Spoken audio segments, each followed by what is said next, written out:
아버님, 검사 더 받으셔야 해요. 근데 비용 괜찮으시겠어요? 어머니, 간병인은 없으신 거죠? 보호자 없으면 입원은 어렵습니다. 정신이 멀쩡해도 돈이 없으면 끝납니다. 노인의 삶을 수십 년 동안 지켜본 한 노년의학과 전문의는 단언합니다. 병이 사람을 쓰러뜨리는 게 아닙니다. 돈이 없는 상태에서 병이 오면 치료는커녕 침대에서 일어나는 것조차 불가능해집니다. 약값, 병원비, 간병인 비용 모두 돈입니다. 그런데 통장에 잔고가 없다면 노후는 곧 생존 투쟁으로 바뀝니다. 슬프지만 현실입니다. 돈이 없는 노인은 사람 취급을 받지 못합니다. 지금 당신이 준비하지 않으면 오늘 이야기하는 이 6가지 순간이 바로 내일 당신의 현실이 됩니다. 하지만 늦지 않았습니다. 영상 마지막에 노년에 돈을 모을 수 있는 방법을 말씀드릴 테니 무조건 끝까지 시청하시기 바랍니다. 구독, 좋아요, 알림 설정하시면 시작하겠습니다. 늙어 돈 없을 때 비참해지는 첫 번째 순간은 평생 살던 집에서 나와야 할 때입니다. 그 집은 단순한 콘크리트 구조물이 아닙니다. 아이들 울음소리, 가족의 웃음, 아내의 된장국 냄새, 내가 손수 박은 못 하나까지 모든 인생이 거기 있었습니다. 그런데 어느 날 돈이 바닥나자 그 집에서 나와야 한다는 말이 들려옵니다. 관리비가 밀리고 보험료는 연체되고 냉장고는 텅 비어가고 전기마저 끊길 위기. 결국 결심합니다. 이 집 팔아야겠구나. 평생 지켜온 공간을 떠나는 순간 사람은 단지 주소지를 옮기는 것이 아니라 자신의 역사 한 줄을 스스로 지우는 겁니다. 내 손으로 꺼내는 이삿짐 하나하나가 가슴을 찢고 현관문 손잡이를 마지막으로 잡을 때 손이 떨립니다. 몇십 년을 살았던 집인데 마지막 인사는 너무 허망합니다. 누구 하나 배웅해주는 이도 없습니다. 부산 해운대에 살던 76세 한영옥 씨는 남편과 함께 34년을 같은 아파트에서 살았습니다. 남편이 돌아가신 뒤에도 그는 그 집을 떠나지 않았습니다. 하지만 남은 건 소득 없는 노년과 자식에게 폐 끼치기 싫은 체면뿐이었습니다. 연금도 없고 사보험도 없던 그는 기초생활비로 겨우 연명했습니다. 하지만 매달 쌓이는 관리비와 각종 고지서를 감당할 수 없었습니다. 결국 공인중개사 문을 두드렸습니다. 집 좀 봐주세요. 처음엔 말이 잘 나오지 않았습니다. 집이 팔릴까 두려우면서도 팔리면 갈 곳이 없다는 현실이 더 무서웠습니다. 몇 주 후 집은 팔렸습니다. 그 돈으로 작은 원룸 보증금을 냈습니다. 욕실과 주방이 붙은 좁은 방, 창문은 도로를 향하고 있어 하루 종일 자동차 소리로 시끄러웠습니다. 그녀는 이삿날 밤 집 구석에 앉아 울었습니다. 아무도 나를 쫓아낸 게 아닌데도 이건 쫓겨난 거나 마찬가지야. 그날 이후 그녀는 거울을 보며 스스로를 다그쳤습니다. 이렇게 초라할 줄 알았으면 젊을 때 돈이라도 좀 아껴둘걸. 하지만 그 돈은 이미 자식 뒷바라지와 생활비로 사라진 지 오래였습니다. 한 씨는 그 뒤로도 버릇처럼 아파트 단지를 지나갈 때마다 고개를 돌렸습니다. 그 집이 눈에 들어올까 두려워서입니다. 친구에게도 그 동네를 지나갈 일이 생기면 미리 그쪽은 피해서 가자고 말했습니다. 마음속에 그 집은 여전히 그녀의 전부였습니다. 하지만 이제 갈 수 없는 곳이 되었습니다. 돈이 없으면 집은 재산이 아니라 짐이 됩니다. 세금이 무겁고 관리비가 괴롭습니다. 결국 평생 지켜온 보금자리를 내 손으로 떠나야만 합니다. 이 순간 사람은 한순간에 낯선 세계로 밀려납니다. 거기엔 추억도 체면도 익숙함도 없습니다. 단지 하루하루 버티는 일상만 있을 뿐입니다. 늙어 돈 없을 때 가장 비참한 순간은 내가 만든 공간에서조차 나를 거부할 때입니다. 집은 사람의 정체성입니다. 그런데 그 집이 내 손에서 떠나는 순간 사람은 존재 자체를 잃게 됩니다. 그것이 바로 노년의 잔인한 현실입니다. 늙어 돈 없을 때 비참해지는 두 번째 순간은 자식 눈치 보며 살아야 할 때입니다. 내 집인데도 냉장고 하나 열면서 이거 먹어도 되나? 눈치를 봐야 하고 내 인생인데도 하루 일과를 자식 기분에 맞춰야 하는 순간 그때부터 노인은 사람이 아니라 민폐로 전락합니다. 더 이상 부모가 아니라 부담이 됩니다. 돈 없는 노인은 자식에게 의존할 수밖에 없습니다. 하지만 그 의존이 오래될수록 자식의 표정은 변하고 말투는 차가워지고 결국엔 한숨과 눈총으로 바뀝니다. 이것은 무너지는 가족의 시작이며 노년 자존심이 바닥까지 추락하는 지점입니다. 문제는 자식들이 직접적으로 말하지 않아도 그 분위기를 노인은 너무 잘 압니다. 엄마, 전기세 많이 나왔어요. 한마디에 움찔하고 이번 달은 외식 좀 줄이자는 말에 스스로 조심합니다. 그러다 돈 좀 들어올 때까지 며칠만 친정가 있으면 안 돼요? 라는 말이 나오면 그땐 마음이 완전히 부서집니다. 돈이 없다는 이유만으로 자식 집에서조차 임시 거주자 취급을 받는 것입니다. 이런 상황이 반복되면 노인은 더 이상 부탁도 못합니다. 아파도 말 안 하고 보고 싶은 손주 얼굴도 멀리서만 바라봅니다. 자식에게 폐 끼치지 않으려고 하루 종일 방 안에만 있습니다. 밥도 혼자 먹고 TV 소리도 줄이고 눈에 안 띄려고 조용히 움직입니다. 결국 집안에 있어도 투명인간이 되고 맙니다. 경상남도 거제에 사는 최경자 씨는 73세입니다.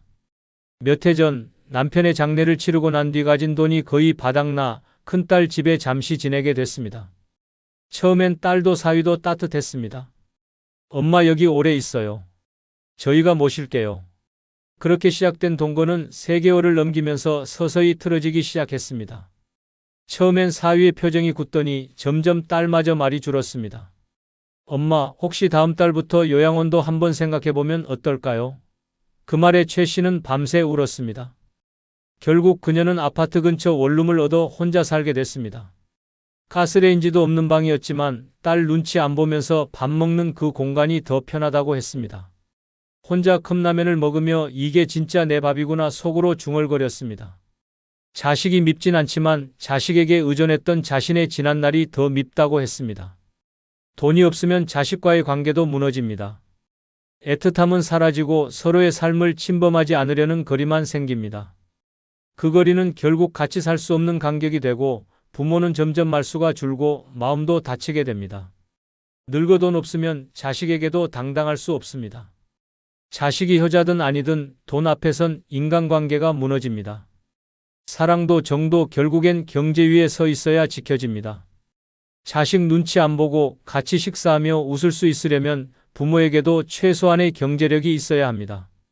늙어 돈 없다는 건 단지 가난한 게 아니라 자식 앞에서조차 작아지는 인생을 사는 것입니다. 이보다 더 서러운 노후는 없습니다. 늙어 돈 없을 때 비참해지는 세 번째 순간은 명절 아침 갈 데 없이 혼자 밥 먹을 때입니다. 이 순간은 잊으려 해도 잊히지 않습니다. 해마다 돌아오는 명절인데도 그날 아침 밥상 앞에 나 혼자 앉아 있다는 사실 하나로 인생 전체가 실패처럼 느껴집니다. TV에서는 설날 특집이라며 온 가족이 모여 웃는 모습을 내보내지만 내 방엔 정적만 가득합니다. 전기밥솥에 하루 전 남은 밥을 데워 대충 김 한 장 올려 먹고 국도 없이 물로 넘깁니다. 이게 내가 쌓아온 인생의 끝이라니 자괴감이 목까지 차오릅니다. 가장 참을 수 없는 건 자식들이 나를 잊은 게 아닙니다. 연락은 옵니다. 엄마, 이번 명절은 못 갈 것 같아요. 아버지, 코로나 때문에 차례는 나중에 지낼게요. 말은 그럴듯합니다. 하지만 알고 있습니다. 그 말 뒤엔 모시기 부담스럽다는 진심이 숨어 있다는 걸. 그런 문자를 받고도 괜찮다고 답장을 보낼 때 손이 떨립니다. 나도 사람인데, 나도 부모인데 왜 이리 초라한 신세가 됐는지 억울하고 서글픕니다. 서울 마포구에 사는 정운택 씨는 올해 74입니다. 아내는 오래전 세상을 떠났고 아들은 수도권 외곽에서 살고 있습니다. 작년 설날 정 씨는 아침 일찍 차례상을 차릴 준비를 하다가 결국 포기했습니다. 재래시장에서 산 나물과 마른 반찬 몇 가지를 꺼내려다 뭐하러 이걸 차리나 하는 생각에 손을 놓았습니다. 전기포트에 물을 끓여 컵라면 하나에 계란을 깨놓고 혼자 먹었습니다. 식탁 위엔 성냥감만한 액자 하나, 아내의 영정사진만 놓여 있었습니다. 그날 오후 동네에 사는 노인 한 분이 전을 나눠주겠다며 찾아왔습니다. 정 씨는 눈물이 터질까 봐 문만 열고 감사합니다 하고 황급히 닫았습니다. 돌아서면서 그는 중얼거렸습니다. 이게 사람 사는 꼴인가?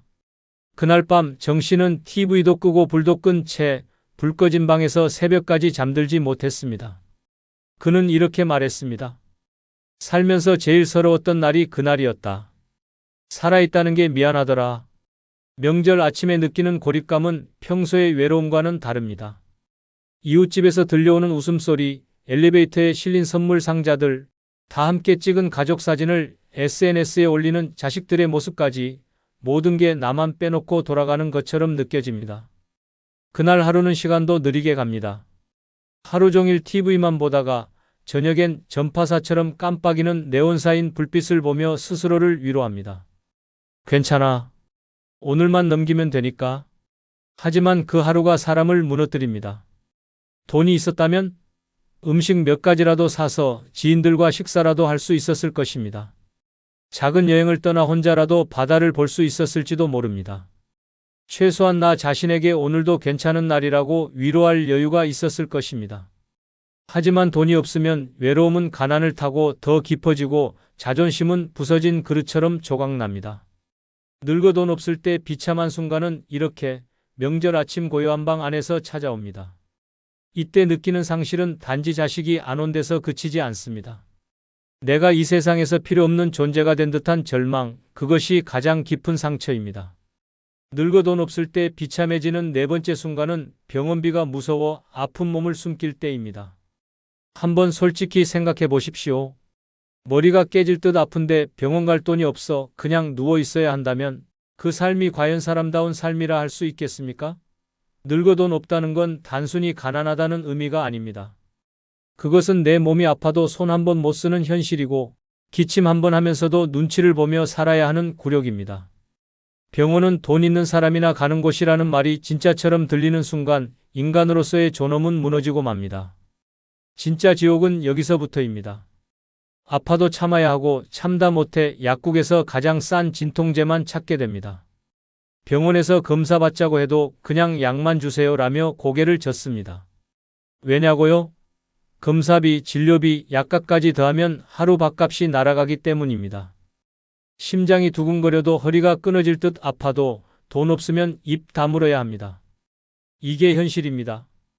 더 끔찍한 건 이런 삶이 반복되면 어느 순간 병 자체가 아니라 병원 갈 용기가 사라집니다.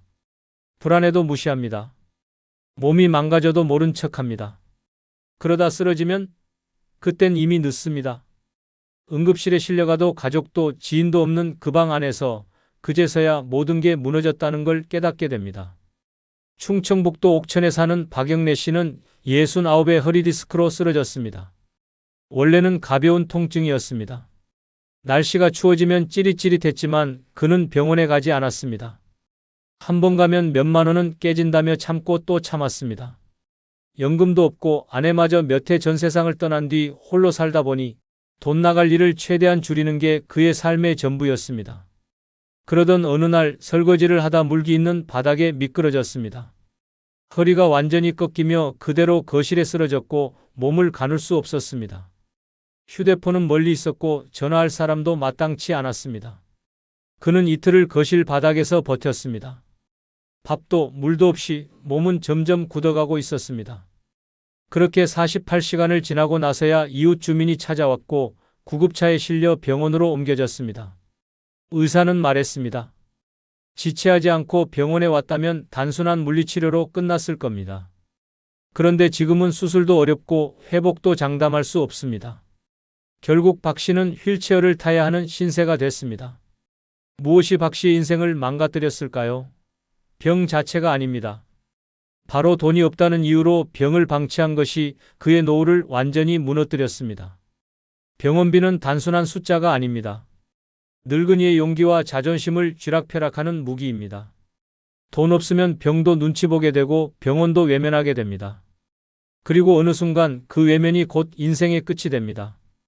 지금도 누군가는 통증을 참으며 약 한 알로 하루를 버티며 내일을 기약하지 못한 채 잠듭니다. 이처럼 늙어 돈 없을 때 가장 비참한 순간은 아픈데도 병원 한 번만 편히 가지 못할 때입니다. 그 절망은 단순한 가난이 아닙니다. 삶 자체가 무너지는 절벽입니다. 늙어 돈 없을 때 비참해지는 다섯 번째 순간은 장례식이 두려워질 때입니다. 죽는 게 무서운 게 아닙니다. 죽고 난 뒤 내 장례를 치러줄 사람이 없다는 사실이 더 무섭습니다. 내관 하나 마련할 돈도 없고 상주가 될 자식도 없고 마지막 길을 함께 걸어줄 친구도 없다면 그 죽음은 인생 전체의 쓸쓸한 종결선입니다. 병이 깊어지면 사람은 준비를 시작합니다. 유언장을 쓰고 유품을 정리하고 장례식장을 알아봅니다. 하지만 돈이 없다면 그 준비조차도 사치가 됩니다. 이불을 덮고 누운 채 생각합니다. 내가 죽으면 누가 내 시신을 수습하지? 자식은 바쁠 텐데 혹시 연락이 안 닿으면 어쩌지?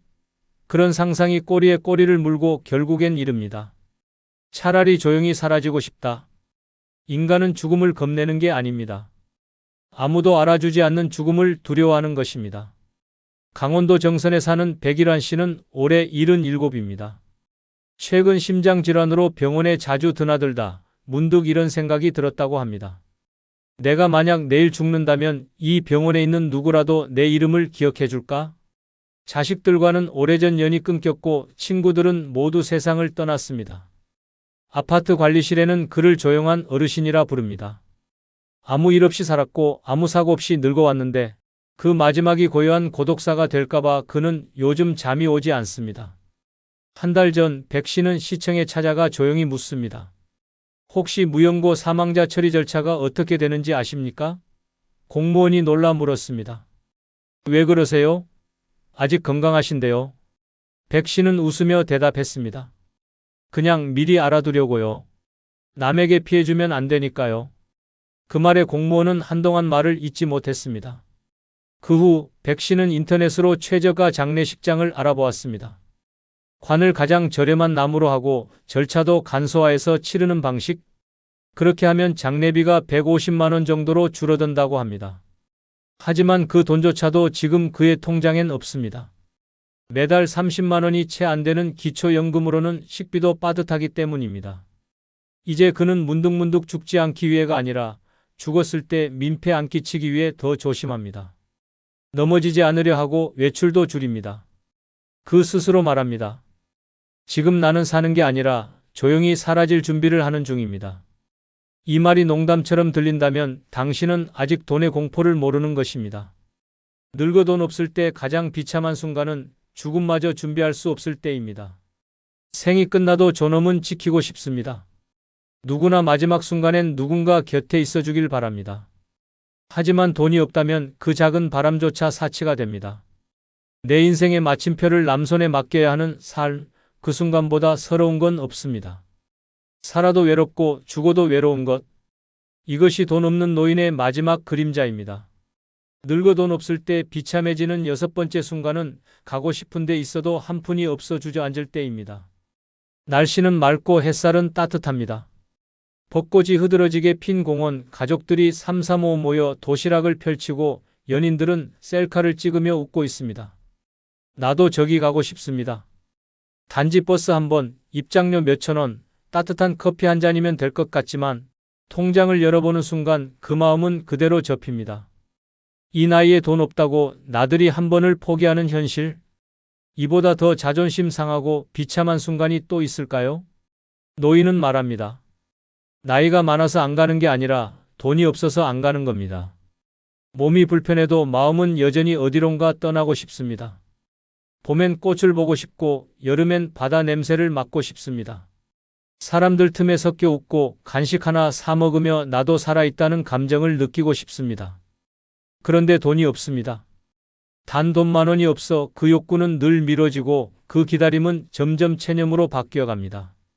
대구 수성구에 사는 75세 김정임 씨는 3년째 대구 근처 불로동 꽃단지를 한 번도 가지 못했습니다. 딸이 그곳으로 꽃놀이를 간다고 사진을 보내오면 그녀는 예쁘다, 잘 다녀와라고 답하지만 속으로는 찢어지는 심정입니다. 그곳은 버스로 왕복 2번이면 되는데 그날 하루 식비가 빠듯해 그냥 소파에 앉아 TV로 꽃 구경을 대신합니다. 심지어 손주가 할머니도 같이 가요 말해도 그녀는 웃으며 말합니다. 할머니는 집이 편해. 그 말은 진심이 아닙니다. 돈이 없을 뿐입니다. 몇 해 전 동네에서 친구들과 봄소풍 이야기가 나왔을 때도 그녀는 가장 먼저 말을 끊었습니다. 난 무릎이 안 좋아서 못 가. 그 말 뒤엔 누구도 묻지 않았습니다. 하지만 그날 밤 김 씨는 오래된 서랍에서 수첩 하나를 꺼냈습니다. 언젠가 직접 손으로 써둔 가보고 싶은 곳 10군데. 해운대, 경복궁, 속초, 합천영상 테마파크 하나도 못 가봤습니다. 이유는 단 하나, 돈이 없어서입니다. 누구는 말합니다. 마음만 있으면 어디든 갈 수 있어요. 그건 젊은 사람의 말입니다. 나이 들어 버스 갈아타는 것도 힘든데 주차비, 입장료, 간식비까지 계산하면 하루 외출은 큰 부담입니다. 돈이 없으면 삶의 선택권이 없습니다. 가고 싶은 곳, 먹고 싶은 것, 하고 싶은 모든 것 앞에 포기라는 단어가 붙습니다. 그게 매일 반복되면 사람은 점점 무기력해지고 마침내 바람조차 갖지 않게 됩니다. 삶은 움직임입니다. 마음이 가는 곳으로 몸도 따라가야 살아있는 기분이 듭니다. 그런데 돈이 없으면 마음은 갇히고 몸은 굳어집니다. 그게 하루, 한 달, 몇 년을 이어지면 결국 한계가 옵니다. 나가는 법을 잊고 느끼는 법을 잊고 결국에는 사는 법 자체를 잊어버립니다. 늙어 돈 없을 때 가장 비참한 순간은 단지 커피 한 잔 마시고 싶은 마음을 참고 가고 싶은 길을 멀리서 바라만 봐야 할 때입니다. 그때 느껴지는 박탈감은 단순한 아쉬움이 아닙니다. 살아있다는 존재감마저 부정당하는 철저한 무력감입니다. 이보다 더 가혹한 노후는 없습니다. 지금이라도 늦지 않았습니다. 노년에 돈이 없다고 주저앉기만 한다면 남은 생은 계속 무너질 뿐입니다. 적게 벌어도 확실히 모으는 습관이 중요합니다. 첫째, 매달 일정 금액을 무조건 먼저 저축하십시오. 5만 원이든 3만 원이든 통장에서 따로 빼두는 것만으로도 자신감이 생깁니다. 둘째, 지출을 기록하십시오. 자신이 어디에 새고 있는지를 알아야 틀어막을 수 있습니다. 셋째, 자식에게 퍼주지 마십시오. 지금은 내가 살아야 할 때입니다. 넷째, 단기 알바나 돌봄 일자리, 재택 업무 등 소액 수입이라도 끊기지 않게 이어가야 합니다. 마지막으로 모든 도움을 거부하지 마십시오. 복지제도, 무료 혜택, 공공서비스도 내 권리입니다. 늦었지만 지금 시작하면 됩니다. 늙어도 내 힘으로 사는 삶, 그 자존심을 되찾는 길은 지금도 열려 있습니다. 검사는 꼭 하셔야 합니다. 근데 비용이 좀 부담되실 텐데요. 간병인 없으면 입원은 어렵습니다. 혼자 계시는 거 맞으시죠? 이 말 남의 얘기 같죠? 하지만 어느 날 당신이 그 병실에 혼자 누워서 듣게 될 수도 있습니다. 몸이 아픈 건 견딜 수 있습니다. 그런데 돈이 없다는 이유로 치료도 못 받고 입원도 거절당하는 그 순간, 사람은 환자가 아니라 짐이 됩니다. 한 노년 전문의는 단언합니다. 병이 사람을 죽이는 게 아닙니다. 돈이 없으면 병보다 자존심이 먼저 죽습니다. 진료실 앞에서 작아지고 약값 걱정에 진단을 미루고 침대 대신 집 안구석에 누워버리는 삶. 지금 당신이 준비하지 않으면 오늘 이야기하는 5가지 초라한 순간이 당신에게 내일 찾아옵니다. 하지만 늦지 않았습니다. 이 영상 마지막에 지금부터 당장 돈을 모으는 실질적인 방법을 알려드립니다. 당신의 노후를 지킬 방법이니 영상을 무조건 끝까지 보시기 바랍니다. 지금 구독과 좋아요, 알림 설정 눌러주시면 시작하겠습니다. 70살 넘어 돈 없을 때 가장 초라해지는 첫 번째 순간은 내 자식에게 무시당하는 순간입니다. 그동안 자식 위해 희생한 세월이 몇십 년인데 어느 날부터 자식의 눈빛이 바뀝니다. 아버지, 그 얘기는 그만 좀 하세요. 엄마, 이제 좀 조심하세요. 한때는 내 품에서 울던 아이들이 지금은 내 숨소리조차 귀찮아하는 눈빛을 보냅니다. 그때 깨닫습니다. 돈 없는 부모는 조언도 걱정도 관심도 전부 잔소리가 된다는 걸. 인생을 다 바쳤던 존재에게 뒷모습을 돌려지는 그 순간 인간은 가장 초라해집니다. 자식의 말투가 달라지기 시작하는 건 아주 작은 계기입니다. 밥값을 자주 내주지 못하고 병원비를 손 벌리게 되고 손주 용돈을 챙기지 못하는 시점부터입니다. 처음엔 미안한 눈치였던 자식도 시간이 흐르면 당연하다는 표정으로 바뀝니다. 이번 달도 도와줘야 하나? 라는 눈빛. 이래서 같이 살기 싫었다는 뉘앙스. 말로 하지 않아도 느껴지는 그 거리감이 가슴을 찢습니다. 자식은 부모가 무너지기 전까지는 절대 눈치채지 못합니다. 그만큼 부모는 자식 앞에서 버티려 애씁니다. 돈이 없다는 말 대신 괜찮다는 말로 꾸역꾸역 하루를 넘깁니다. 그런데 어느 순간부터 그 자존심조차 무의미해집니다. 자식의 차가운 시선 앞에서 목소리를 내는 것조차 주저하게 되고 결국 침묵 속에 갇히게 됩니다. 그 침묵은 체념이 되고 체념은 외로움이 되며 외로움은 결국 삶을 갉아먹습니다. 무너지는 건 물질이 아니라 관계입니다. 돈이 없다는 이유로 부모의 말은 무게를 잃고 존재는 점점 투명해집니다. 생일이 되어도 연락 한 통 없는 자식, 아플 때 아무 말 없이 병원에서 혼자 기다리는 부모. 이게 지금 이 땅의 70대 이상이 마주한 현실입니다. 돈이 없다는 건 단지 가난한 것이 아닙니다. 내가 키운 자식에게조차 외면당하는 절망의 이름입니다. 경기도 성남에 사는 74세 윤명자 씨의 이야기입니다. 윤 씨는 남편 없이 혼자 두 아들을 키우며 평생 식당 일을 해왔습니다. 새벽마다 시장에서 장을 보고 하루 종일 그릇을 닦고 불 앞에서 서며 몸을 망가뜨렸습니다. 자식 둘은 서울로 대학을 보냈고 결국 좋은 직장도 들어갔습니다. 윤 씨는 그게 인생의 보람이라 생각했습니다. 그래서 가진 걸 다 내줬습니다. 전세금 보태주고 결혼 비용도 도와줬습니다. 남은 건 허리 디스크와 집 한 칸 없는 몸뿐이었습니다. 처음엔 자식들도 자주 찾아왔습니다. 명절이면 함께 밥을 먹었고 손주들도 웃으며 안겼습니다. 하지만 몇 해 전부터 조금씩 달라졌습니다. 둘째가 결혼하고부터는 집에 오는 일이 줄었고 첫째는 해외 출장이 잦다며 매번 연락만 했습니다. 그러던 중 윤 씨가 무릎 관절 수술을 받게 됐습니다. 병원비가 180만 원. 마땅한 수입이 없는 윤 씨는 큰맘 먹고 첫째에게 전화를 걸었습니다. 엄마, 미안한데 요즘 나도 빠듯해서. 그 한마디에 윤 씨는 아무 말도 하지 못했습니다.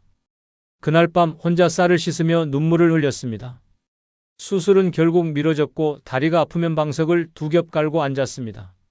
얼마 후 생일이 찾아왔습니다. 핸드폰 알림에는 둘째 아들의 이름만 조용히 떠 있었습니다. 메시지는 딱 두 줄이었습니다. 엄마, 생일 축하해요. 다음에 봐요.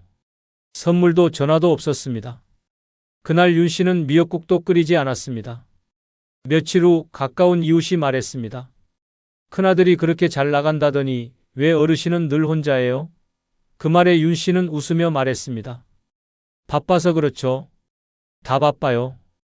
그러나 밤에 돌아와 베개에 얼굴을 묻고 속삭였습니다. 내가 너희를 그렇게 키웠니? 이후 윤 씨는 스스로 말했습니다. 자식에게 바라는 건 이제 없다. 다만 내가 돈이 조금만 있었더라면 저렇게까지는 안 됐을 거다. 손주 생일에도 축하 메시지만 보내고 친구가 밥 한 끼 사준다 해도 아니야. 나 오늘은 집에서 쉬어야겠다며 피합니다. 자식에게조차 작아진 자신이 너무 싫어서입니다. 이 사례는 말해줍니다. 자식은 늙은 부모를 외면하지 않습니다. 단 돈 없는 부모를 외면할 뿐입니다. 그리고 그 외면의 순간 사람은 가장 초라해집니다. 70살이 넘어서까지 자식 앞에서 고개를 들 수 없게 만드는 세상. 그것이 지금 우리 노인들의 진짜 현실입니다.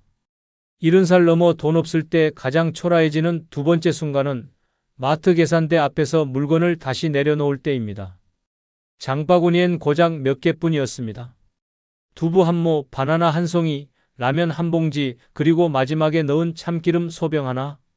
참기름은 요즘 식욕이 떨어져 밥에 몇 방울만 떨어뜨려도 고소한 냄새에 숟가락이 간다는 이야기를 듣고 한참을 망설이다 넣은 것이었습니다.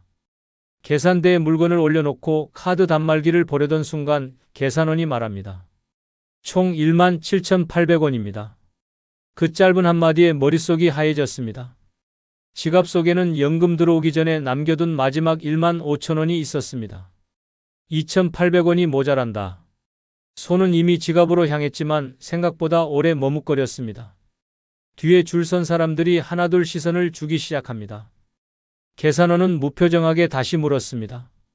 결제 도와드릴까요? 그 순간 마치 전신이 투명하게 드러난 기분이었습니다. 이 사람 돈이 부족하구나. 그 눈빛이 너무도 뻔히 읽혔습니다. 아, 죄송한데 참기름은 빼주세요. 그 말을 꺼내는 순간 입안에서 말이 아닌 자존심이 으깨졌습니다. 손수 장바구니에 담아놓고 기분 좋게 고른 물건이 이제는 나한테 과분한 사치처럼 느껴졌습니다. 참기름병은 다시 직원의 손에 들려 바구니 밖으로 나갔고 계산은 13,800원으로 줄었습니다. 결제를 마치고 영수증을 받아들었지만 손끝은 차갑고 마음은 더 시렸습니다. 그 병 하나, 그 몇천 원이 그렇게 나를 작게 만들 줄 몰랐습니다. 부산 동래구에 사는 75세 박정임 씨의 이야기입니다. 박 씨는 매주 수요일 오전이면 근처 할인마트에 장을 보러 갑니다. 꼭 필요한 것만 산다는 원칙을 세워두고 장바구니에는 메모지를 넣고 갑니다. 계란 19, 우유, 시금치, 콩나물, 고등어 한 마리까지 예산 2만 원. 그날도 마찬가지였습니다. 장을 다 보고 계산대로 향하는 길에 진열대 앞에서 잠시 멈췄습니다. 평소에 먹고 싶었던 카스테라가 50% 할인 중이었습니다. 1,200원. 오늘은 내 생일이니까 이 정도는 괜찮겠지. 그렇게 장바구니에 조용히 하나를 더 담았습니다. 하지만 계산대 앞에 섰을 때 총액은 예상보다 1,400원이 초과됐습니다. 박 씨는 아무 말 없이 손을 뻗어 카스테라를 집었습니다. 그리고 작게 말했습니다. 이건 빼주세요. 계산원은 조용히 물건을 빼고 다시 계산했고 박 씨는 마트를 나서며 스스로를 다그쳤습니다. 왜 쓸데없이 그런 걸 집었니? 생일이고 뭐고 그깟 빵 하나가 뭐라고. 집으로 돌아와 장바구니를 정리하고 나서 박 씨는 식탁 앞에 앉아 물을 마셨습니다. 미역국도 없고 케이크도 없는 생일이지만 그건 괜찮았습니다. 하지만 계산대 앞에서 빵 하나 내려놓는 그 순간 사람으로서의 자존감도 함께 내려놓은 것 같았다고 했습니다. 그날 밤 박 씨는 작은 수첩에 이렇게 적었습니다. 다음 달엔 꼭 여유있게 카스테라 하나 사 먹자. 내 생일이니까. 70살 넘어 돈 없을 때 가장 초라해지는 세 번째 순간은 친구들이 모이는 자리에 못 나갈 때입니다. 예전에는 누가 부르면 먼저 나섰습니다. 그래, 밥 한 끼 하자. 언제 얼굴 좀 보자. 그 말만으로도 가슴이 설렜고 옷장에서 옷 고르며 웃던 시절이 있었습니다. 하지만 이제는 다릅니다. 모임이 있다고 연락이 와도 마음이 먼저 움츠러듭니다. 밥값, 교통비, 커피값 그냥 앉아 있어도 돈이 드는 자리에 지갑 속 상황부터 떠오릅니다. 결국 핑계를 댑니다. 몸이 좀 안 좋아서, 병원 예약이 있어서, 그러나 사실은 돈이 없어서입니다. 자존심을 지키기 위해, 체면을 지키기 위해 그 자리를 피하는 겁니다. 한두 번 모임을 거절하면 친구들도 눈치챕니다. 연락이 뜸해지고 언젠가부터는 단체 카톡방에서도 말이 줄어듭니다. 그들끼리 다녀온 여행 사진, 맛집 사진이 올라와도 나는 이모티콘 하나만 눌러줍니다. 좋겠다는 말조차 쓰기 어렵습니다. 부러움보다 초라함이 더 앞섭니다. 마음 한구석이 이렇게 외로울 수 있구나. 늙어서 처음으로 뼈저리게 느낍니다. 모임이 단지 밥 먹는 자리가 아닙니다. 오랜 세월 쌓아온 우정이고 외로움을 잊게 해주는 유일한 시간이며 내가 아직 사람들과 연결되어 있다는 증거입니다. 그런데 돈이 없다는 이유 하나로 그 마지막 사회마저 멀어지면 사람은 점점 고립됩니다. 갈 수 있는데 안 가는 것과 가고 싶은데 못 가는 것은 하늘과 땅 차이입니다. 그리고 후자는 자존심을 조용히 갉아먹습니다. 전라남도 순천에 사는 75세 최영호 씨의 이야기입니다. 최 씨는 예전 고등학교 친구들과 매달 한 번씩 점심 모임을 했습니다. 각자 은퇴했지만 친구들과 만나 웃고 떠드는 그 시간만큼은 젊은 시절로 돌아간 듯한 기분이었습니다.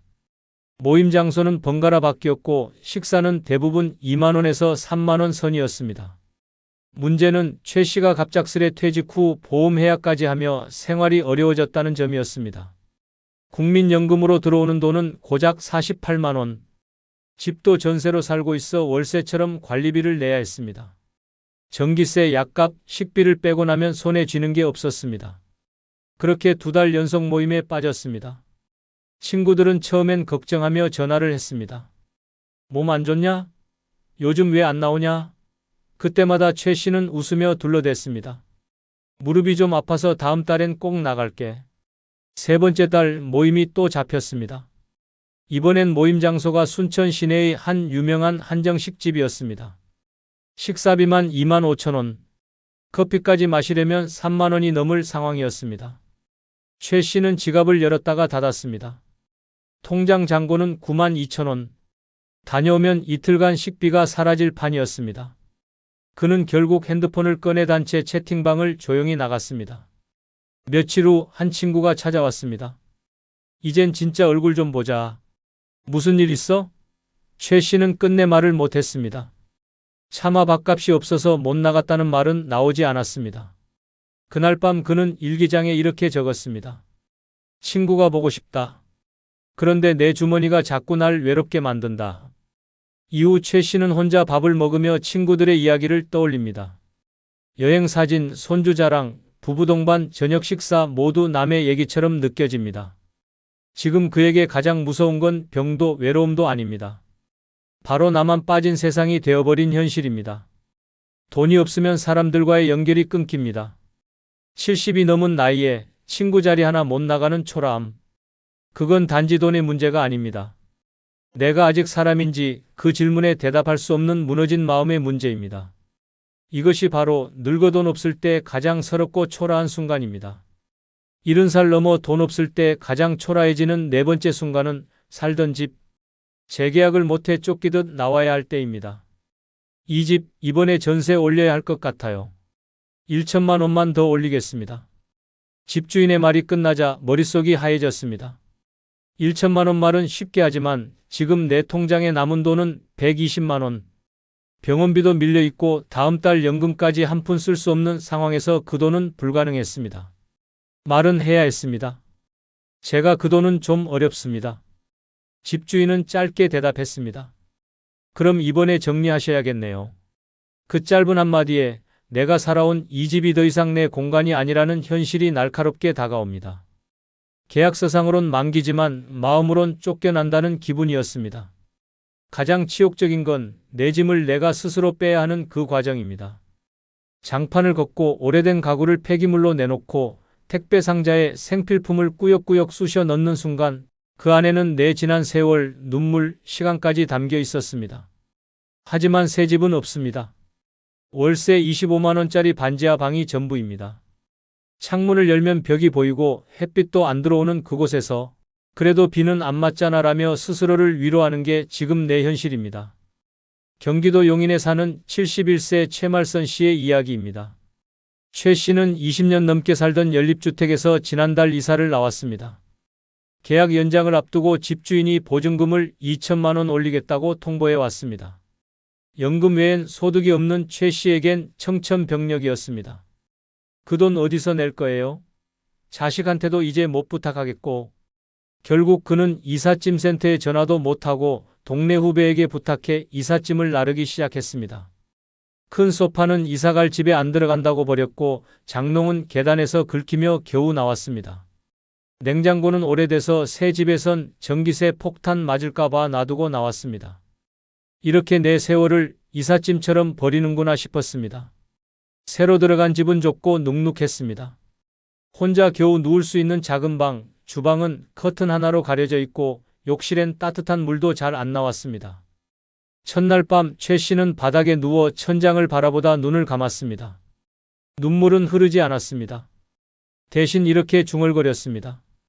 이렇게 초라하게 쫓겨나듯 살아야 하나, 내가 그렇게 잘못 살았나? 며칠 뒤 우연히 동네 시장에서 예전 이웃을 만났습니다. 어르신 요즘 얼굴 안 보이시던데 어디로 이사 가셨어요? 최 씨는 웃으며 말했습니다. 좀 더 조용한 동네로 갔어요. 공기 좋고 조용해서. 하지만 마음속엔 이렇게 말하고 있었습니다. 비싼 보증금 감당 못해서 밀려났어요. 그냥 쫓겨난 거예요. 사람은 집을 잃을 때 삶의 축을 잃습니다. 평생을 버틴 공간에서 돈 한 푼 부족하다는 이유로 쫓기듯 떠나야 할 때 그 감정은 단순한 이사가 아니라 존재가 부정당하는 경험입니다. 내 짐이 문 밖에 나올 때 세상은 이렇게 말하는 듯합니다. 당신 이젠 이 동네 사람 아니야. 70살 넘은 인생이 단 한 줄 계약서에 휘둘릴 때 그 순간 사람이 얼마나 작아질 수 있는지를 뼈저리게 느끼게 됩니다. 이보다 더 초라한 순간은 없습니다. 70살 넘어 돈 없을 때 가장 초라해지는 다섯 번째 순간은 시장에서 가격표만 바라보다 그냥 돌아설 때입니다. 먹고 싶은 게 생겨도 손이 먼저 움직이지 않습니다. 눈은 분명히 멈췄고 마음은 이미 담고 싶은데 발이 저절로 뒤로 물러섭니다. 이거 얼마예요? 한 봉지에 5천 원이에요. 그렇군요. 조금 더 보고 올게요. 그 말은 사실상 안 사요의 다른 표현입니다. 돌아서는 내내 등 뒤에서 상인의 눈치가 느껴지는 것 같고 주변 사람들의 시선이 따갑게 꽂히는 것만 같습니다.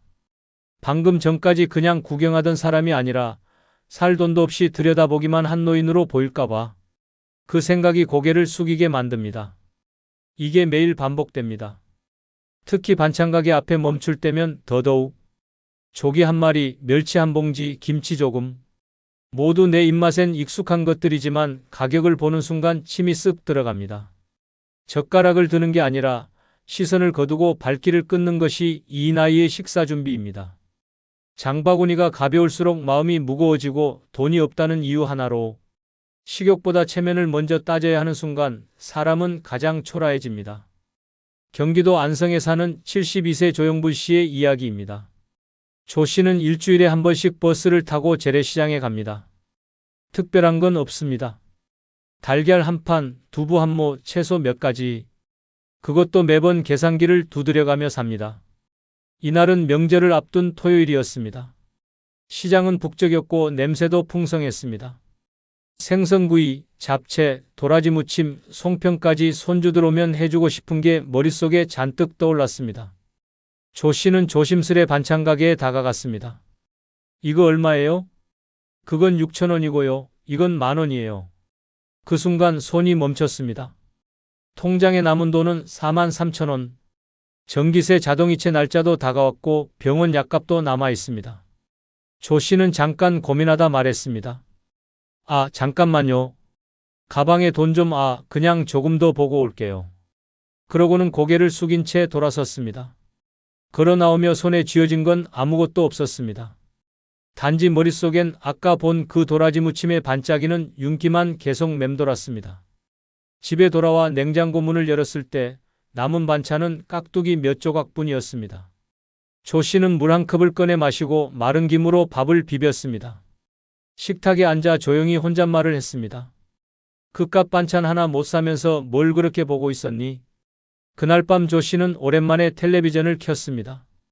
TV 속 요리 프로그램에선 백화점 수산 코너에서 해산물을 고르는 장면이 나왔습니다. 조 씨는 리모컨을 내려놓고 눈을 감았습니다. 소리도 화면도 멀게 느껴졌습니다. 이젠 그냥 구경도 하지 말아야겠다. 시장에서 손이 가지 않는 이유는 정말 단순합니다. 사고 싶은데 살 수 없어서. 그 현실을 매번 마주하는 순간 사람은 작아집니다. 거울을 보면 괜찮아 보이지만 시장 한복판에서 멈칫하는 내 모습은 한없이 초라해 보입니다. 살 돈도 없으면서 괜히 가격표만 들여다본 자신이 가장 부끄럽습니다. 그리고 그 순간 세상이 나를 향해 말하는 것 같습니다. 이젠 사지 말고 그냥 지나가세요.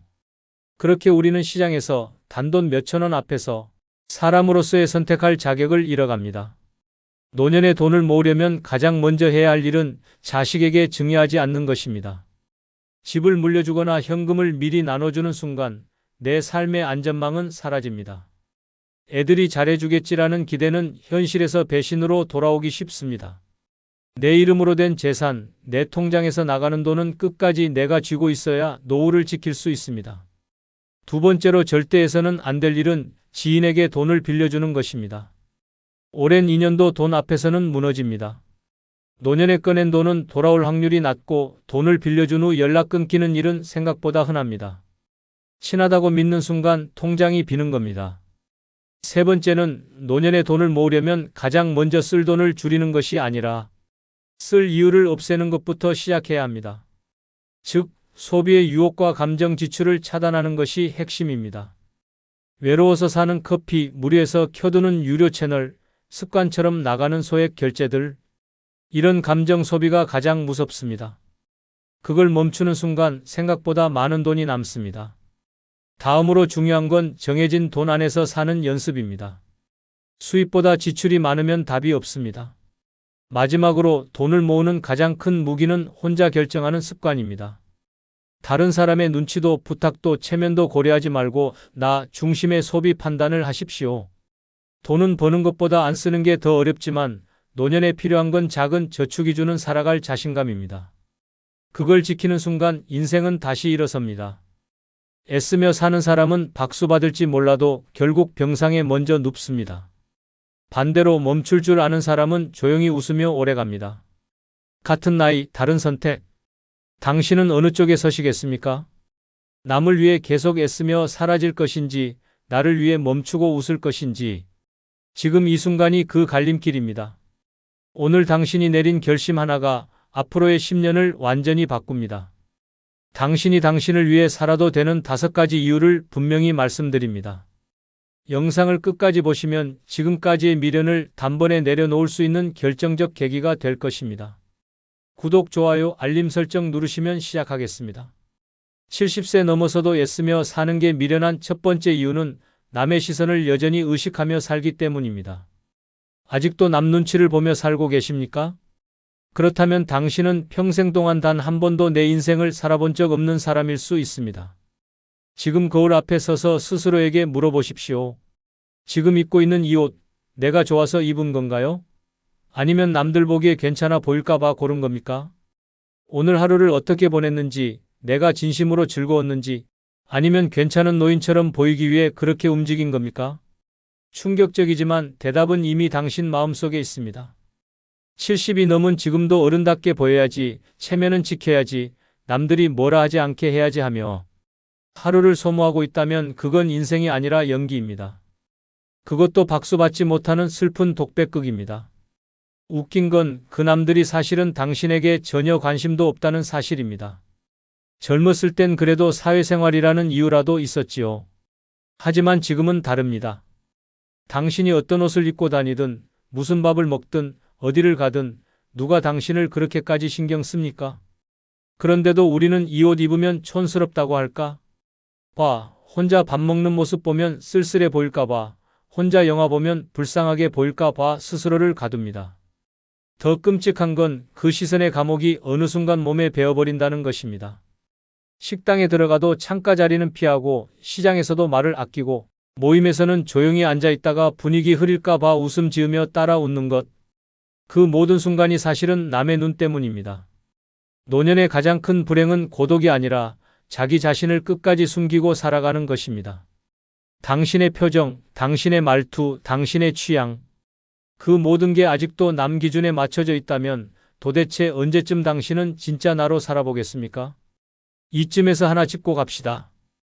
당신을 흉보는 그 사람들, 당신이 아무리 체면을 차려도 결국 흉보는 사람들입니다. 당신이 무릎이 아파도 억지로 외출하는 걸 본다 한들 정말 의지가 대단하셔요라고 존경합니까? 아닙니다. 돌아서면 아휴, 이제 그만 좀 하지라고 말하는 게 현실입니다. 그런데도 왜 아직도 그들의 말 한 줄에 흔들리고 그들의 눈빛 하나에 위축됩니까? 지금 이 순간부터라도 당신의 삶을 완전히 바꾸십시오. 다른 사람의 기준으로 살지 마십시오. 가고 싶은 곳이면 혼자라도 가고, 하고 싶은 취미면 지금 당장 시작하고, 입고 싶은 옷이면 그 자리에서 사십시오. 누가 뭐라 하든 그건 그들의 시선이지 당신의 삶이 아닙니다. 서울 은평구에 사는 76세 고정심 씨는 예전엔 모임에 갈 때마다 옷장 앞에서 1시간씩 서 있었습니다. 촌스럽게 보일까봐, 살 빠졌단 소리 듣고 싶어서 화장도 하고 하이힐도 꺼내 신고 입가에 웃음까지 억지로 만들었습니다. 하지만 모임에 다녀오면 마음은 더 허해졌습니다. 진짜 대화도 없었고 서로의 안부보다 서로의 외모와 자식 자랑이 가득한 자리였기 때문입니다. 그렇게 몇 년을 보낸 뒤 어느 날 고 씨는 거울 앞에 선 자신에게 말했습니다. 나는 오늘부터 나답게 살겠다. 그 후로 고 씨는 짧은 스포츠 머리를 하고 다녔고 시장에서 고무신도 직접 골랐습니다. 화장 대신 선크림만 바르고 지하철도 편하게 탔습니다. 그리고 동네 작은 공방에서 도자기 수업을 듣기 시작했는데 거기서 만난 사람들과는 남의 평가가 아닌 자기 이야기를 나누기 시작했습니다. 그때부터 삶이 달라졌어요. 남한테 예쁘게 보일 생각을 버리니까 거울 속 내 모습이 더 따뜻하게 보이더군요. 이게 진짜입니다. 세상 누구도 당신 인생의 감시자가 아닙니다. 당신이 자유로워질 때 비로소 하루하루가 편안해지고 진짜 노년의 기쁨이 찾아옵니다. 남 시선에 맞춘 삶은 가짜 인생입니다. 이제는 진짜 나로 살아야 할 때입니다. 그래야 후회 없이 내 이름 석 자로 인생을 마무리할 수 있습니다. 70세 넘어서도 애쓰며 사는 게 미련한 두 번째 이유는 싫은 사람에게 계속 잘 보이려는 습관을 못 버려서입니다. 사람이 평생을 살아오면서 가장 많이 소모한 감정이 뭔지 아십니까? 바로 눈치입니다. 직장에선 상사 눈치, 집에서는 가족 눈치, 친구 사이에선 체면 눈치. 그렇게 참고 참으며 살아온 인생, 이제야 겨우 내 숨소리대로 살 수 있는 시기가 왔건만 여전히 그 사람 기분 상할까봐 괜히 오해받을까봐 애쓰고 있다면 그것만큼 어리석은 일이 없습니다. 문제는 그 사람이 더 이상 내 인생에 아무 영향도 주지 못하는 사람일 경우가 많다는 점입니다. 이미 마음속으로는 멀어진 관계, 더는 보고 싶지도 않은 사람인데도 아직도 예의라는 이름으로 좋은 사람으로 보이고 싶다는 허상으로 자신을 짓누르고 있다면 그건 남을 위한 삶이 아니라 자기 파괴에 가까운 것입니다. 특히 70세가 넘은 시점이라면 남한테 잘 보인다고 남은 인생이 더 풍요로워지는 것도 그들이 내 외로움을 덜어주는 것도 아닙니다. 오히려 그 위선적인 웃음 때문에 집에 돌아와 혼자 괴로워하고 자기 자신을 미워하게 되는 경우가 더 많습니다. 그 누구도 당신을 구원해주지 않습니다. 당신이 스스로를 구해야 합니다. 이제는 분명히 선을 그어야 할 시기입니다. 싫은 사람에게 잘 보이려 하지 말고 불편한 관계를 끊어낼 줄 알아야 합니다. 나이 들수록 인간관계는 줄어들지만 그만큼 선명해져야 하는 법입니다. 나를 진짜 아끼는 사람 한 명만 남아도 충분합니다. 100명의 허울뿐인 관계보다 단 한 명의 진심이 있는 관계가 100배, 1000배 낫습니다. 실제 사례를 하나 소개하겠습니다. 경남 통영에 사는 74세 정태영 씨는 은퇴 후에도 과거 직장 동료들과의 인맥을 끊지 못하고 있었습니다. 마음속으로는 이미 그들과 대화도 잘 통하지 않고 모임이 끝날 때마다 기분이 언짢았지만 수십 년 함께했던 사이라는 이유로 억지로 자리를 지켜왔습니다. 매달 한 번씩 모이는 저녁 식사, 정 씨는 늘 부담을 안고 갔습니다. 밥값을 내는 것도 듣기 싫은 이야기에도 웃는 척하는 것도 고역이었습니다. 어느 날 술자리에서 한 동료가 너 아직도 혼자야? 자식이 뭐라도 좀 해주지 안 됐네라는 말을 무심코 던졌고 정 씨는 그 말에 밤새 잠을 이루지 못했습니다. 자식 이야기에 상처받고 혼자인 삶이 마치 실패인 양 들려서 가슴이 미어졌습니다. 그날 이후 정 씨는 큰 결심을 했습니다. 단체 채팅방을 조용히 나왔고 다음 모임부터는 참석하지 않았습니다. 처음엔 찜찜했지만 한 달, 두 달이 지나자 마음이 편해졌습니다. 그리고 그 시간에 근처 복지관에서 노래교실을 등록했습니다. 새로운 사람들과 웃고 이야기하며 노래를 부르고 간식도 나누는 시간이 더 따뜻하게 느껴졌습니다. 자리를 뜨면서 오늘도 웃었다는 말을 스스로에게 할 수 있는 날이 점점 많아졌습니다. 정 씨는 요즘 말합니다. 예전엔 싫은 사람한테 괜히 잘 보이려고 애썼어요. 내가 외로워질까봐. 근데 아니더군요. 정작 외로운 건 진짜 마음 털어놓을 사람 없이 가식으로 살아갈 때였습니다. 그의 말처럼 진짜 미련한 건 사람이 줄어드는 것이 아니라 불편한 사람과 억지로 관계를 이어가는 것입니다. 70이 넘었다면 이제 그만 애쓰고 내 마음 하나 지키는 쪽으로 방향을 바꿔야 할 때입니다. 그래야 인생 후반이 비로소 내 것이 됩니다. 70세 넘어서도 애쓰며 사는 게 미련한 세 번째 이유는 자식에게 여전히 미련을 두고 기대기 때문입니다. 자식이 전부라 믿었습니까? 그 아이가 잘 되길 바라는 마음으로 평생을 바쳤다면 그건 분명 부모로서 위대한 삶이었습니다. 하지만 지금 그 대가를 받고 있습니까? 늦은 밤 문득 울리는 전화벨 소리에 심장이 철렁하고 병원 진료 후 돌아가는 길에 누구라도 함께 있었으면 싶었다면 이제는 인정해야 합니다. 자식은 당신 인생의 중심이 아니며 그들은 자신의 세계에서 충분히 바쁘고 당신 없이도 잘 살아가고 있습니다. 충격적이지만 사실입니다. 지금 당신이 전화하지 않으면 그들은 연락하지 않습니다. 당신이 먼저 찾아가지 않으면 그들은 오지 않습니다. 명절에도 생일에도 기껏해야 단체 문자 하나 띄고 오는 시대입니다. 그런데도 우리는 자꾸만 그래도 자식이니까라는 말로 스스로를 속입니다. 그 말은 이제 위안이 아니라 독입니다. 가장 미련한 건 이미 떠난 기대에 여전히 매달리는 노인의 눈빛입니다. 매달 자식 얼굴을 보고 싶어서 기다리며 용돈 한 푼 줄까 싶어 마음 졸이고 아프다는 말 꺼내면 부담 느낄까 입을 다무는 삶. 그게 과연 존엄입니까? 자식도 부담스럽고 부모도 외로운 관계. 그건 이미 깨진 그릇에 물을 채우려는 것과 같습니다. 자식이 잘 되면 기쁘지만 그건 그들의 삶입니다. 내 삶의 목적이 되어선 안 됩니다. 더 이상은 얘가 언제 오려나 다음 주는 전화 오겠지 하며 한 주 한 달을 허비하지 마십시오. 자식이 아닌 나를 중심으로 삶을 다시 설계해야 합니다. 누군가는 말합니다. 부모가 자식을 놓는 순간 비로소 삶이 시작된다고. 그 말은 냉정하지만 진실입니다. 자식에게 기대지 않는 삶은 외로운 것이 아니라 진짜 자유입니다. 언제부터인가 우리에게 자유란 사치가 되었습니다. 자식의 말 한마디, 눈치 한 줄에 일희일비하며 기분을 맡기는 노년. 그게 과연 내가 꿈꾸던 마지막 인생입니까? 이제는 내려놔야 할 때입니다. 그 아이의 성공이 당신의 성공이 아니고 그 아이의 냉정함이 당신의 실패도 아닙니다.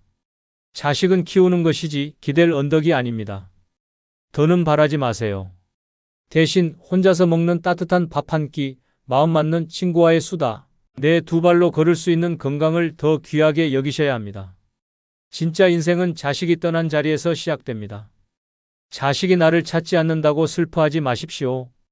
그것은 당신이 부족해서가 아니라 그들이 각자의 삶에 집중하고 있다는 뜻입니다.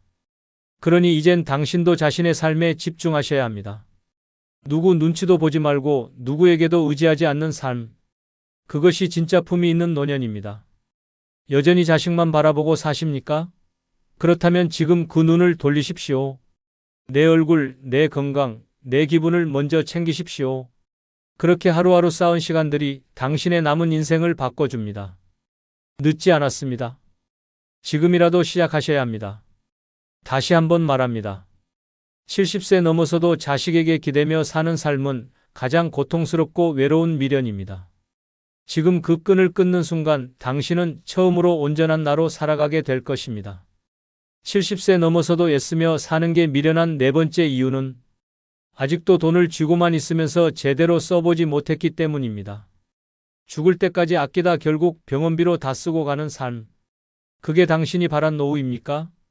당신의 통장은 지금 누구를 위해 존재하고 있습니까? 자식도 아니고 배우자도 아닌 결국 아무 의미 없는 숫자만 남긴 채 외롭게 사라지는 인생이라면 지금 당장 돈을 쓰는 법부터 다시 배워야 합니다. 슬프지만 대부분의 노인들이 돈을 지키는 법은 잘 압니다. 하지만 행복하게 쓰는 법은 모릅니다. 아끼고 또 아끼고 혹시라도 자식에게 짐이 될까봐 혹은 내일 무슨 일이 생길까봐 불안해서 하루에 1,000원 쓰는 것도 망설이며 삽니다. 그러다 결국 어떻게 됩니까? 쓰지도 못한 돈은 자식이 가져가고 당신은 요양병원에서 가만히 누워 창밖만 바라보게 됩니다. 그 돈 정작 가장 쓸모 있었던 순간에 당신 손을 떠나버린 겁니다. 돈은 지키는 것보다 쓸 줄 아는 사람이 진짜 부자입니다. 이 나이에 아직도 혹시 모를 미래를 위해 물 한 잔도 아껴가며 산다면 그건 준비가 아니라 자기 부정입니다. 70이 넘었다면 이제는 남은 인생을 위태롭게 지키는 것이 아니라 나를 위해 누리는 시간으로 써야 합니다. 지금 안 쓰면 언제 씁니까? 여기 한 할머니의 이야기가 있습니다. 경기 수원에 사는 75세 박영숙 씨는 젊은 시절 미용실을 운영하며 악착같이 돈을 모았습니다. 남편 없이 자식 둘을 키웠고 혼자 힘으로 집도 장만했습니다. 그렇게 40년을 일하고 마침내 노년을 맞았지만 그녀의 하루는 여전히 통장 잔고 확인으로 시작됐습니다. 그런데 이상했습니다. 돈은 있었지만 늘 허전했습니다. 몸은 아픈 데가 없는데도 기운이 없었고 집안은 조용한데도 늘 마음이 무거웠습니다. 자식들은 바쁘고 친구들은 하나둘 세상을 떠나면서 그녀는 점점 숫자에만 집착하게 됐습니다. 통장에 몇백이 늘어나도 기쁘지 않았고 가끔 카드 결제를 하면 죄책감부터 들었습니다. 이 돈 자식에게 남겨줘야지. 내가 아끼고 있어야지. 그게 그녀의 신념이었습니다. 하지만 어느 날 갑작스러운 고혈압 쇼크로 쓰러진 그녀는 병원 응급실에서 깨달았습니다. 내가 죽을 수도 있었는데 이 돈이 무슨 소용이야? 그날 이후 박 씨는 삶의 태도를 완전히 바꿨습니다. 일주일에 한 번은 꼭 외식을 하고 카페에서 커피도 시켰습니다. 하고 싶었던 자수와 꽃꽂이를 배우기 시작했고 이따금 혼자 여행도 다녔습니다. 그리고 자신의 생일엔 스스로에게 10만 원짜리 케이크를 사주며 말했습니다. 이게 내 생애 최고의 소비다. 그녀는 요즘 말합니다. 돈이 많아도 그 돈을 내가 못 쓰면 그건 내 돈이 아닙니다. 내가 웃을 수 있을 때, 내가 건강할 때, 내가 손으로 그 돈을 써야 진짜 내 겁니다. 당신도 똑같습니다. 지금 손에 쥐고 있는 그 돈 언제까지 붙들고만 있을 겁니까? 그 돈을 자식에게 다 남긴다고 해도 그들이 진정으로 감사할까요? 아니면 당연히 받을 몫이라고 생각할까요? 이제는 바꿔야 합니다. 돈은 내 인생의 도구입니다. 그걸 지키기 위해 인생을 저당 잡히는 것이 아니라 쓰기 위해 모은 겁니다. 지금 이 순간에도 당신의 삶은 끝을 향해 가고 있고 그 시간은 누구도 되돌려주지 않습니다. 따뜻한 밥 한 끼, 예쁜 옷 한 벌, 마음 끌리는 책 한 권. 그 모든 것을 돈이 있어도 나 자신에게 허락하지 못한다면 그 인생은 철저히 남을 위한 삶입니다. 이제는 자신에게 물어보십시오. 지금 이 돈 나는 정말 나를 위해 쓰고 있는가? 70세 넘은 지금 그 어떤 투자보다 가장 값진 선택은 바로 나를 위해 쓰는 돈입니다. 지금부터라도 아끼지 마십시오. 당신은 이미 평생을 아끼며 살았습니다. 이제는 누려야 할 시간입니다. 70세 넘어서도 애쓰며 사는 게 미련한 다섯 번째 이유는 자신이 아직도 쓸모있는 존재여야 한다고 착각하기 때문입니다. 이제 그만 내려놓으십시오. 당신이 뭔가를 계속 해내야만 가치 있는 존재라고 믿고 있다면 그건 젊을 때의 환상에서 아직 빠져나오지 못한 것입니다. 어르신, 이제는 당신이 뭔가를 해내지 않아도 아무 일도 안 해도 그냥 존재 자체로 충분히 소중한 사람이라는 걸 인정하셔야 합니다. 그런데 많은 분들이 여전히 이렇게 말합니다. 내가 이렇게 늙어도 그래도 누구에겐 도움이 돼야지. 애들한테 짐 되면 안 되니까 끝까지 나 혼자 뭐라도 해야지. 아직은 내가 뭘 해낼 수 있다는 걸 보여줘야 해. 이런 생각이 당신을 지치게 만들고 병들게 만들고 외롭게 만드는 주범입니다. 노년이란 이미 많은 걸 해낸 사람이 비로소 멈출 수 있는 시간입니다. 그런데 왜 아직도 뭔가를 증명하려 합니까? 왜 여전히 자기 목 이상의 짐을 짊어지고 나는 아직 괜찮아, 나는 아직 할 수 있어 라며 자신을 몰아세웁니까? 가장 안타까운 건 그 애씀의 대상이 대부분 가족이라는 사실입니다. 며느리가 힘드니까 내가 밥이라도 해야지. 손주 돌보는 게 내가 할 일이잖아. 자식들 바쁜데 내가 나서야지. 처음엔 사랑으로 시작했지만 어느 순간 그 애씀은 당연한 희생이 되어버립니다. 그리고 어느 날부터는 그들이 감사하지도 않습니다. 고마움은커녕 당신의 수고가 기본 옵션처럼 취급되는 순간이 반드시 옵니다. 그때 당신은 깨닫습니다. 내가 여기서 빠지면 아무도 기억해주지 않겠구나. 서울 중랑구에 사는 77세 남현옥 씨는 손주 둘을 10년 가까이 봐주었습니다. 아침 일찍 일어나 도시락을 싸고 유치원 등원까지 챙기고 아이가 아프면 병원도 함께 갔습니다. 그녀는 늘 말했습니다. 자식들이 바쁘니까 내가 안 나서면 안 되잖아. 그런데 어느 해 겨울 심한 감기로 쓰러졌을 때도 아무도 그녀를 간호해주지 않았습니다. 며느리는 시어머니가 감기쯤이야 뭐라며 병원에 데려가지 않았고 아들은 일 때문에 바쁘다며 전화 한 통으로 안부를 대신했습니다. 그날 밤 남 씨는 혼자 누운 이불 속에서 조용히 울었습니다. 나는 도대체 왜 이렇게까지 했던 걸까? 그녀는 그때 결심했습니다. 이제부터는 나도 쉬겠다. 손주 돌보기를 멈췄고 저녁 도시락 대신 자신을 위한 따뜻한 밥상을 차리기 시작했습니다. 그 돈과 시간을 모아 동네 요가 교실에도 나가고 매주 수요일은 연극 동호회에서 대사를 외우며 웃음을 되찾았습니다. 남 씨는 말합니다. 그동안 내가 너무 바보처럼 살았어요. 누가 해달라고 하지도 않았는데 괜히 나 스스로가 쓸모 있어야만 한다고 믿고 있었던 거죠. 이게 핵심입니다. 노인은 쓸모 없어도 됩니다. 아니, 정확히 말하면 쓸모를 내려놓을 수 있는 사람이 진짜 어른입니다. 세상이 원하는 역할에서 벗어나 이제는 나 자신으로 존재할 수 있는 사람이 되어야 합니다. 그게 노년의 자유입니다. 그동안 당신은 이미 충분히 쓸모 있었습니다. 자식을 키웠고 일도 했고 가족을 지켰습니다. 이제는 멈추고 쉬어야 할 차례입니다. 더 이상 증명하려 들지 마십시오. 당신은 이미 증명된 사람입니다. 이제는 당신을 위한 시간을 보내야 합니다. 아무것도 하지 않아도 그냥 살아있다는 것만으로 충분히 의미 있는 시기. 그것이 바로 노년입니다. 세상에 뭔가를 더 하지 않아도 괜찮습니다. 오히려 그 해야 한다는 강박이 당신을 더 외롭게, 더 병들게 만듭니다. 지금 그 짐을 내려놓으십시오.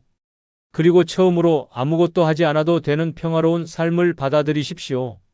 그게 미련 없는 노년의 첫걸음입니다. 이렇게까지 살아왔는데 왜 아직도 마음이 허전합니까?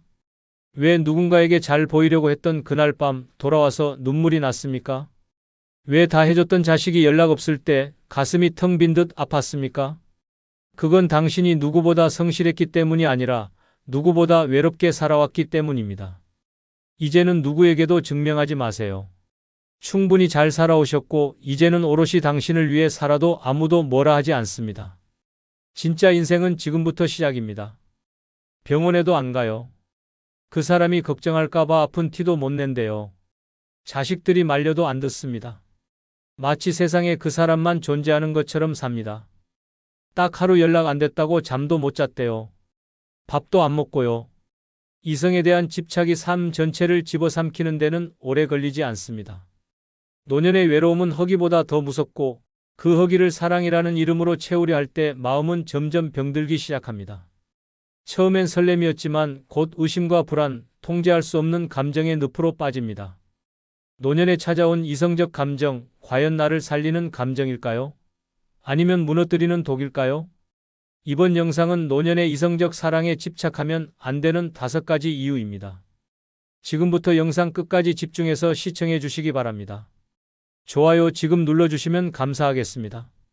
노년의 이성을 사랑하면 안 되는 첫 번째 이유는 건강이 약해지면 상대방에게 모든 걸 끌려가기 때문입니다. 사랑은 서로 의지하고 배려하는 관계여야 합니다. 하지만 노년에 시작하는 연애는 시간이 지나고 몸이 약해지면 자연스럽게 주도권이 한쪽으로 쏠리게 됩니다. 특히 내가 병원에 자주 가야 하고 약을 챙겨야 하고 외출이 어려워질수록 일상의 결정권은 상대방에게 넘어가게 됩니다. 처음엔 고마웠습니다. 내가 병원 갈 때마다 같이 가주는 사람 얼마나 든든해. 약 챙겨주는 사람 하나 있다는 게 어디야. 이런 마음으로 시작한 의존은 점점 커지게 됩니다. 스스로 택시를 부르고 약국에 들르고 장을 보던 사람이 이제는 상대방의 손을 기다리고 눈치를 보고 허락을 구하게 됩니다. 그리고 2단계에 이르면 관계의 주도권은 명확하게 상대에게 넘어갑니다. 이건 단순한 배려나 도움의 문제가 아닙니다. 내가 약하니까 당신이 대신 해줘라는 구조는 결국 당신이 결정하는 대로 따를게요 라는 순종으로 변질되기 마련입니다. 식사 시간도 외출 여부도 심지어 어떤 옷을 입을지도 상대의 기준에 맞추게 됩니다. 그러다 보면 내가 원해서 하는 일이 하나도 남지 않게 됩니다. 그리고 슬픈 건 그런 삶이 익숙해질수록 내가 뭘 원하는지조차 잊게 된다는 점입니다. 처음엔 내 몸이 아파서 상대에게 부탁했던 일들이 어느 순간부터는 당연한 일이 되어버리고 내 감정과 의견은 점점 사라지게 됩니다. 건강이 무너지면서 감정의 중심도, 결정의 중심도, 삶의 중심도 나에게서 멀어져 갑니다. 충청남도 천안에 사는 79세 문정희 씨 역시 그런 과정을 겪었습니다. 관절염과 고혈압으로 일상이 불편해졌을 무렵 요가 모임에서 알게 된 남성과 연애를 시작하게 됐습니다. 처음엔 정희 씨가 다정하게 챙김을 받는 입장이었고 그 역시 자상하게 그녀를 도왔습니다. 그러나 점점 그 남성은 그녀의 하루 일정을 모두 조율하기 시작했습니다. 병원 진료 시간도 약 복용 시간도 친구와의 약속도 모두 내가 다 알아서 할게라는 말 아래 통제되기 시작했습니다. 문제는 정희 씨가 말없이 그 방식에 순응해가면서 생겼습니다.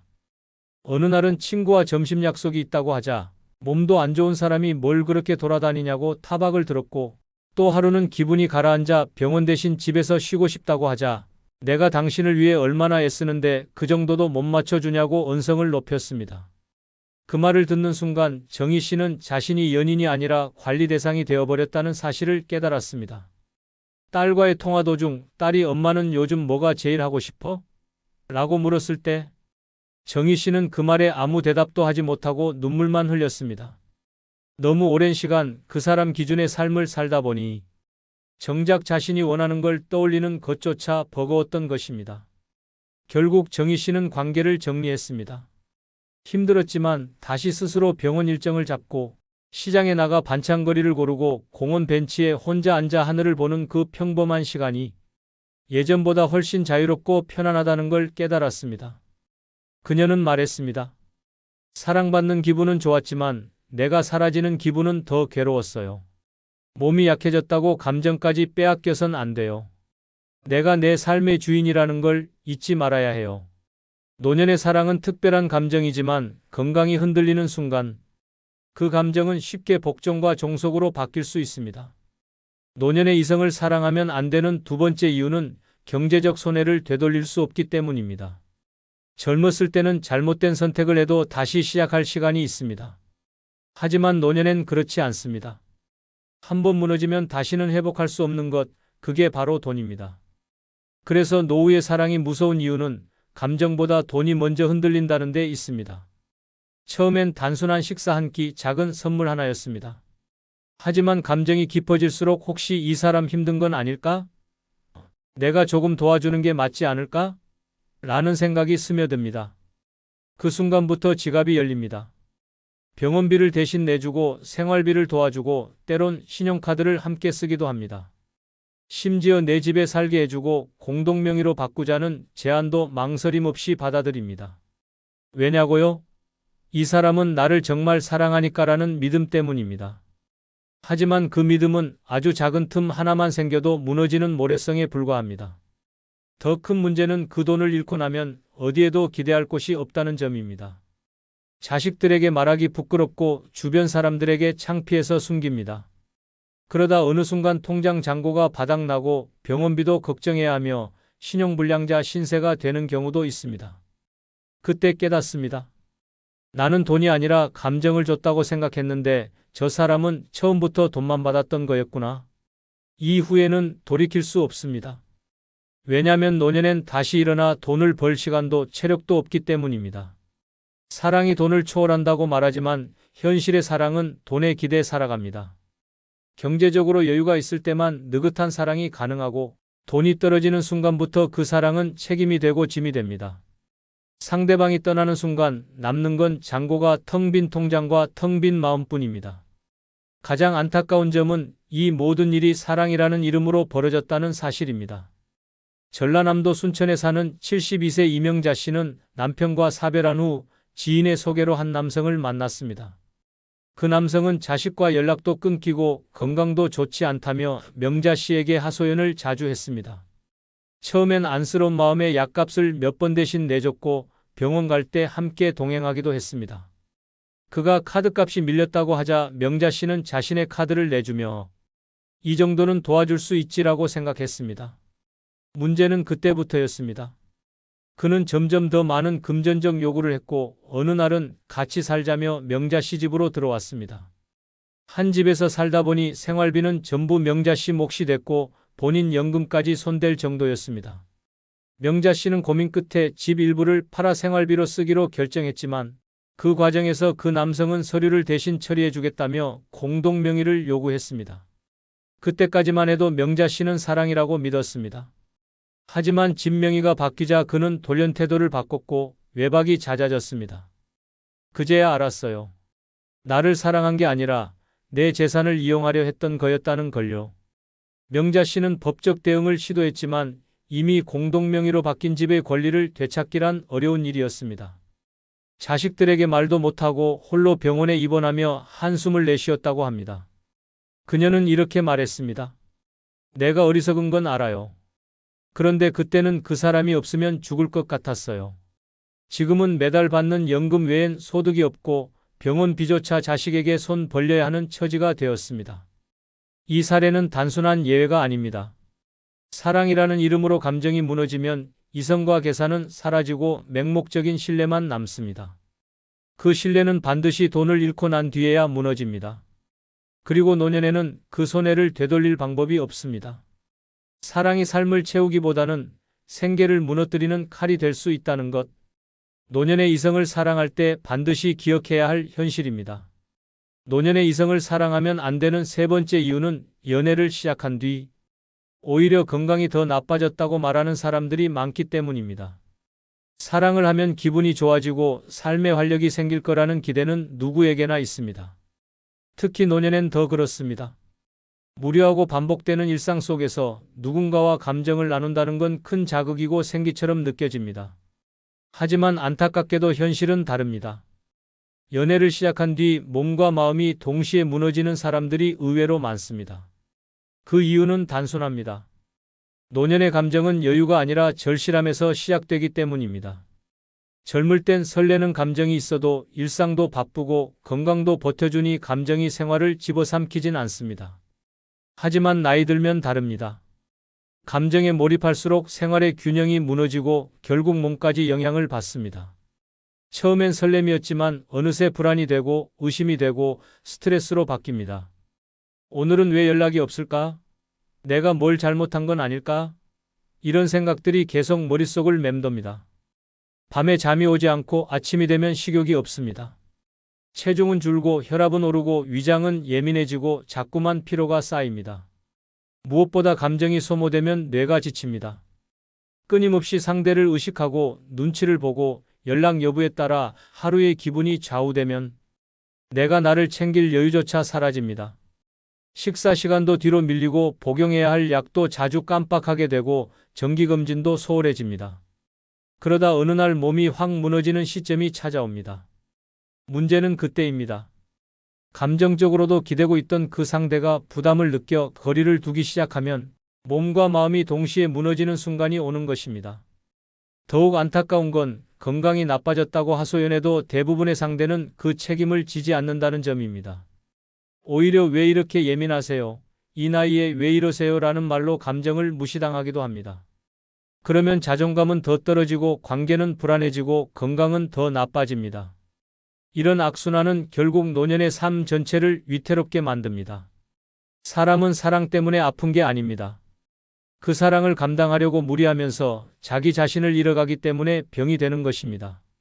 누군가와 함께하면서 나를 더 챙기고 건강도 좋아지고 마음이 평온해진다면 참 좋은 사랑이겠지만 대부분의 노년 연애는 반대입니다. 내 건강을 소홀히 하고 일상을 포기하고 감정에만 매달리는 관계라면 그건 결국 독이 됩니다. 경북 구미에 사는 78세 이선영 씨는 몇 년 전 지역 복지관에서 한 남성과 알게 되어 연락을 주고받게 되었습니다.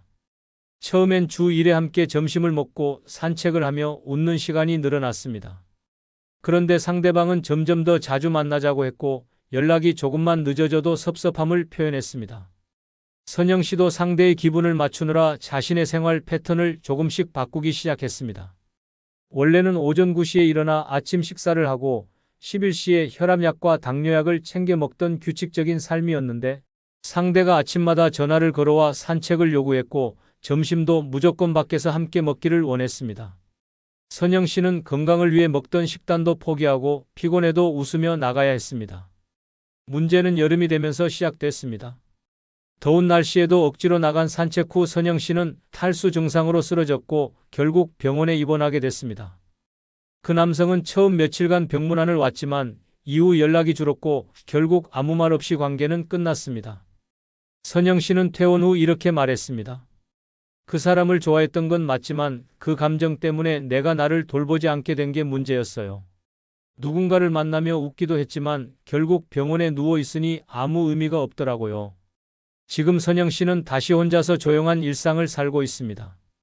가끔 외롭기도 하지만 규칙적으로 식사하고 산책하며 마음 편한 건강이 얼마나 소중한지를 다시 깨달았다고 합니다. 그녀는 덧붙였습니다. 다시 연애하라고 해도 안 해요. 감정보다 중요한 게 내 몸이라는 걸 뼈저리게 느꼈거든요. 노년의 건강은 돌이킬 수 없습니다. 사랑이 내 몸을 무너지게 만든다면 그것은 결코 아름다운 감정이 아닙니다. 노년에 진짜 필요한 건 나를 아끼는 감정이지 나를 갉아먹는 사랑이 아닙니다.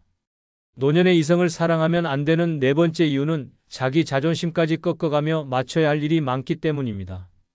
사랑이란 본래 서로를 배려하고 존중하는 관계입니다. 하지만 노년의 사랑은 종종 그 균형이 무너지기 쉽습니다. 특히 외로움이 깊을수록 상대를 잃지 않기 위해 나를 너무 많이 내주게 됩니다. 그때부터 사랑은 더 이상 평등한 감정이 아니라 한쪽이 무릎 꿇고 한쪽을 바라보는 구도가 되어버립니다. 처음에는 사소한 양보였습니다. 이 사람은 이 시간이 좋다니까 내가 맞춰야지. 저렇게 말해도 기분 나빠하지 말자. 나이가 들어서 그런 거겠지. 하지만 그 사소한 인내가 쌓이면 어느새 나도 모르게 나 자신의 기준과 삶을 포기하게 됩니다. 점심 약속도 통화 시간도 대화 주제조차 모두 상대 위주로 맞추다 보면 나는 사라지고 그 사람에게 맞춰진 나만 남습니다. 그리고 이 관계를 유지하기 위해 자존심까지 꺾게 되는 날이 옵니다. 무시당하는 말을 들어도 참습니다. 괜히 투정을 부려도 넘깁니다. 심지어 속이 상해도 표정 하나 바꾸지 않으려고 애씁니다. 왜냐고요? 이 사람마저 떠나면 나는 정말 아무도 없다는 두려움 때문입니다. 노년에 이런 감정을 품기 시작하면 관계는 결코 건강할 수 없습니다. 누군가에게 끊임없이 맞춰야 유지되는 관계라면 그것은 사랑이 아니라 감정의 종속입니다. 자존심은 나를 지탱하는 마지막 줄입니다. 그 줄을 끊어가며 이어가는 사랑은 결코 오래가지 못합니다. 오히려 어느 순간 상대가 그 마음을 당연하게 여기기 시작하면서 관계는 점점 더 일방적으로 기울고 나는 점점 더 작아지고 결국 자존감마저 잃게 됩니다. 게다가 자존심을 꺾는다는 건 단순한 태도의 문제가 아닙니다. 그 순간부터 내 건강, 일상, 인간관계 전반에 영향을 미칩니다. 하고 싶은 말을 삼키고 속마음을 감추고 늘 상대 기분을 먼저 생각하다 보면 내 감정은 말라갑니다. 몸은 점점 피곤해지고 마음은 텅 비어가며 나는 내가 아닌 채로 살아가게 됩니다. 전북 전주의 75세 이지선 씨는 남편과 사별한 뒤 같은 교회에 다니던 남성과 가까워졌습니다. 처음엔 조심스러웠지만 상대가 적극적으로 다가오며 지선 씨는 마음을 열었습니다. 하지만 만남이 깊어질수록 상대는 점점 지시적인 태도를 보이기 시작했습니다. 그 옷은 너무 튄다. 이런 나이에 품위 있게 입어야지. 친구들 모임은 그만 나가. 나랑 시간 보내는 게 먼저 아니야? 지선 씨는 처음엔 그저 조언이라 생각하고 웃어넘겼습니다. 하지만 어느 순간부터 자신이 하는 모든 행동이 상대의 기준에 맞춰지기 시작했습니다. 문제는 그 남성이 그녀의 말버릇이나 취미까지 하나하나 간섭하기 시작하면서 터졌습니다. 하루는 지선 씨가 친구들과의 찻집 모임에서 30분 늦게 돌아오자 그는 어디서 뭘 하고 다녔길래 연락도 없냐며 소리를 질렀습니다. 그 말에 지선 씨는 순간 얼어붙었고 이후 다시는 친구들을 만나지 않았습니다. 그때부터입니다. 입을 닫고 웃음을 잃고 자꾸만 체하고 밤마다 가슴이 답답해지는 증상이 찾아온 게 지선 씨는 병원에서 스트레스성 위염과 고혈압 초기 진단을 받았습니다. 의사는 그녀에게 무리한 감정 소모와 억눌림이 원인이라고 했습니다. 그 말을 들은 날 지선 씨는 큰 결심을 했습니다. 그날로 연락을 끊고 다시 혼자의 삶으로 돌아갔습니다. 시간이 지나자 몸은 조금씩 회복됐고 잃었던 표정과 말투도 돌아오기 시작했습니다. 지선 씨는 이렇게 말했습니다. 그 사람을 잃은 게 아니라 나를 다시 찾은 거예요. 내가 얼마나 나를 잃고 살았는지 그제야 알겠더라고요. 자존심을 꺾는 사랑은 사랑이 아닙니다. 내가 나를 잃어가며 유지하는 관계는 언젠가 반드시 깨집니다. 노년의 사랑은 따뜻하고 편안해야 합니다. 서로의 마음을 존중하지 못하는 관계라면 차라리 혼자가 낫습니다. 진짜 외로움은 사람이 없는 게 아니라 내 안에 나까지 없어진 그 순간부터 시작됩니다. 노년의 이성을 사랑하면 안 되는 5번째 이유는 노년의 사랑은 외로움을 더 키우는 착각이기 때문입니다. 사람은 누구나 외롭습니다. 특히 노년이 되면 그 외로움은 깊어집니다. 자식은 바쁘고 친구는 줄어들고 일상은 반복되는 침묵뿐입니다. 그 틈을 비집고 들어오는 따뜻한 말 한마디, 친절한 손길은 마치 운명처럼 느껴집니다. 처음엔 설렘이었습니다. 누군가가 나를 걱정해주고 전화 한 통에 웃음 짓는 날들이 찾아왔습니다. 하지만 그 감정은 곧 통제가 되지 않는 집착으로 변하기 시작했습니다. 오늘은 왜 먼저 연락이 없을까? 혹시 다른 사람과 있는 건 아닐까? 이런 불안은 점점 깊어지고 감정은 내 마음의 균형을 무너뜨립니다. 하루가 상대방 중심으로 재편되고 내 일상은 사라집니다. 스스로 식사 챙기던 사람도 병원 예약하던 사람도 어느 순간 그 사람 없이는 아무것도 못하게 됩니다.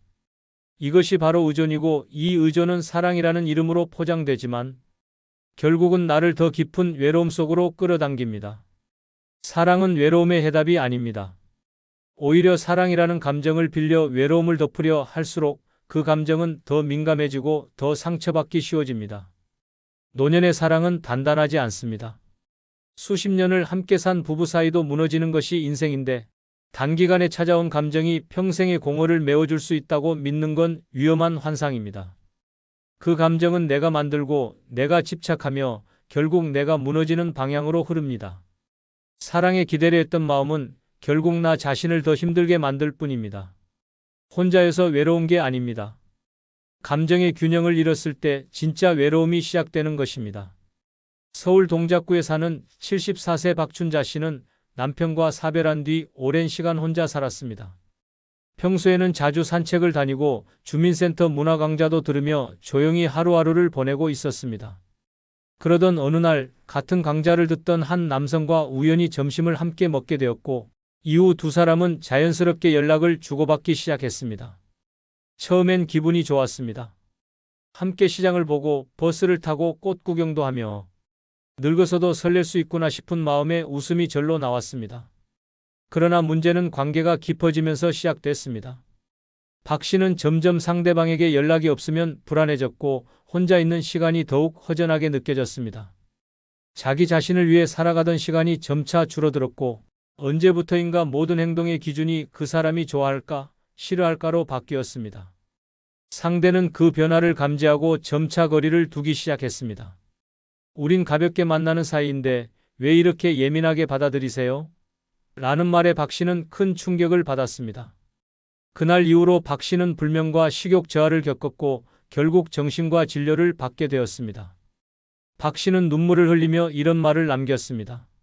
난 그 사람이 있어서 외롭지 않다고 믿었는데 사실은 그 사람 때문에 더 외로워졌던 거였어요. 박 씨는 지금 다시 혼자의 일상으로 돌아가기 위해 노력 중입니다. 정기적으로 상담을 받고 다시 그림을 그리며 마음을 다잡고 있지만 그 깊이 파였던 감정의 상처는 쉽게 아물지 않는다고 합니다. 외로움을 덜어주길 바랐던 사랑이 오히려 외로움을 증폭시킨다는 것. 이것이 노년의 이성을 사랑할 때 반드시 생각해야 할 현실입니다. 사랑은 삶을 채우는 힘이 될 수도 있지만 그 감정의 방향을 잘못 잡으면 그 어떤 외로움보다 더 큰 상처로 돌아옵니다. 박춘자 씨의 이야기처럼 말입니다. 여러분 혹시 배우자를 먼저 보내고 혼자 지내시면서 마음 한구석이 허전하신 적 있으신가요? 자식들은 바쁘고 친구들과 만나도 뭔가 채워지지 않는 그 공허한 말입니다. 그런 외로움 때문에 새로운 인연을 찾고 싶다는 생각이 드는 것은 자연스러운 일입니다. 하지만 60대가 넘어서 이성에 집착하게 되면 예상치 못한 위험들이 기다리고 있습니다. 많은 분들이 이런 사실을 모르고 계시죠? 오늘은 노년의 이성에 집착하면 안 되는 5가지 중요한 이유를 말씀드리겠습니다. 이 내용을 알고 나시면 어떤 선택을 해야 할지 분명해지실 겁니다. 구독과 좋아요 누르시면 시작하겠습니다.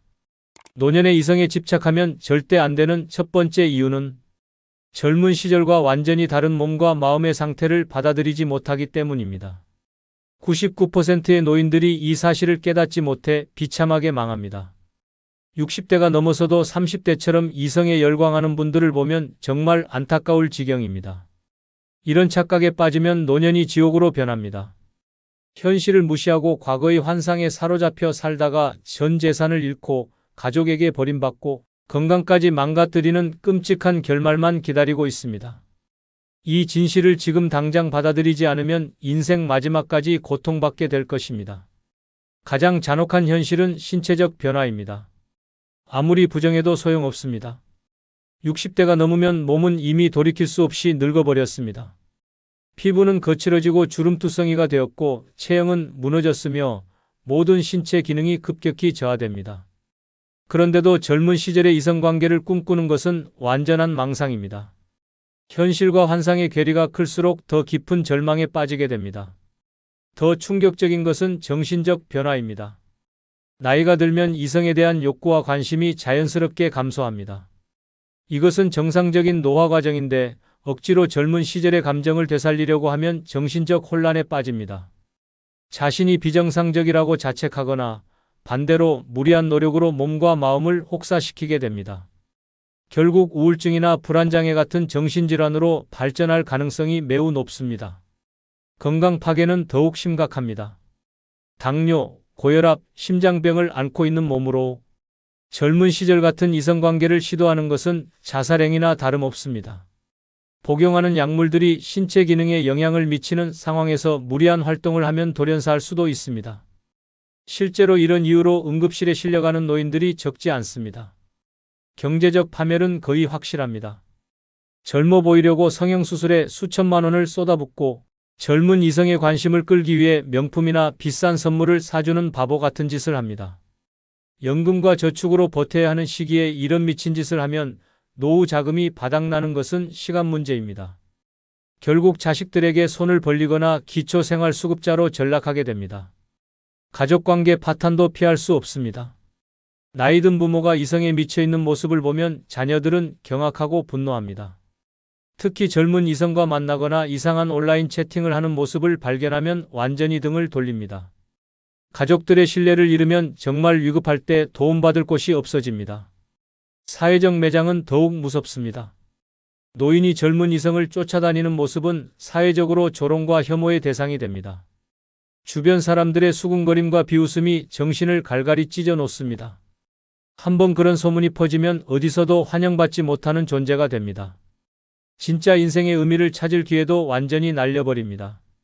노년기는 자신을 돌아보고 진정한 삶의 가치를 깨달을 수 있는 마지막 기회인데 이성에만 매달려 있으면 이런 소중한 시간을 모두 낭비하게 됩니다. 죽을 때가 되어서야 자신이 얼마나 어리석었는지 깨닫게 되지만 이미 너무 늦습니다. 사기의 완벽한 먹잇감이 되는 것은 더욱 끔찍합니다. 이성에 굶주린 노인들을 노리는 사기꾼들이 우글거립니다. 로맨스 스캠, 결혼 사기, 보이스피싱까지 온갖 수법으로 접근해서 전 재산을 털어갑니다. 외로움과 욕망에 눈이 멀어 판단력을 잃은 상태에서는 이런 사기를 전혀 구별할 수 없습니다. 건강상 위험도 치명적입니다. 면역력이 약해진 몸으로 새로운 이성과 접촉하면 각종 감염병에 노출됩니다. 특히 성병 같은 질환은 노년기에 치명적일 수 있습니다. 젊은 시절과 달리 회복력도 현저히 떨어져서 한 번 병에 걸리면 회복하기 어렵습니다. 정신적 파괴는 더욱 무서운 결과를 낳습니다. 이성에 대한 집착이 강박으로 발전하면 정상적인 사고가 불가능해집니다. 거절당하면 극도의 분노나 우울에 빠지고 상대방을 스토킹하거나 협박하는 범죄 행위까지 저지를 수 있습니다. 결국 정신병원에 입원하거나 감옥에 갇히는 최악의 상황까지 갈 수 있습니다. 실제로 서울에 사는 김철수 할아버지의 끔찍한 사례를 보면 이성 집착이 얼마나 무서운 결과를 낳는지 알 수 있습니다. 74세인 김 할아버지는 2년 전 아내를 먼저 보낸 후 완전히 다른 사람이 되어버렸습니다. 50년 넘게 함께 살아온 아내의 빈자리가 너무 컸지만 그 공허함을 새로운 여성으로 채우려고 했던 것이 모든 비극의 시작이었습니다. 처음에는 경로당에서 만난 여성들에게 관심을 보였지만 모두 거절당했습니다. 이에 굴복하지 않고 점차 젊은 여성들에게 관심을 돌렸습니다. 마트에서 일하는 40대 여직원에게 집착하기 시작해서 매일 찾아가며 괴롭혔습니다.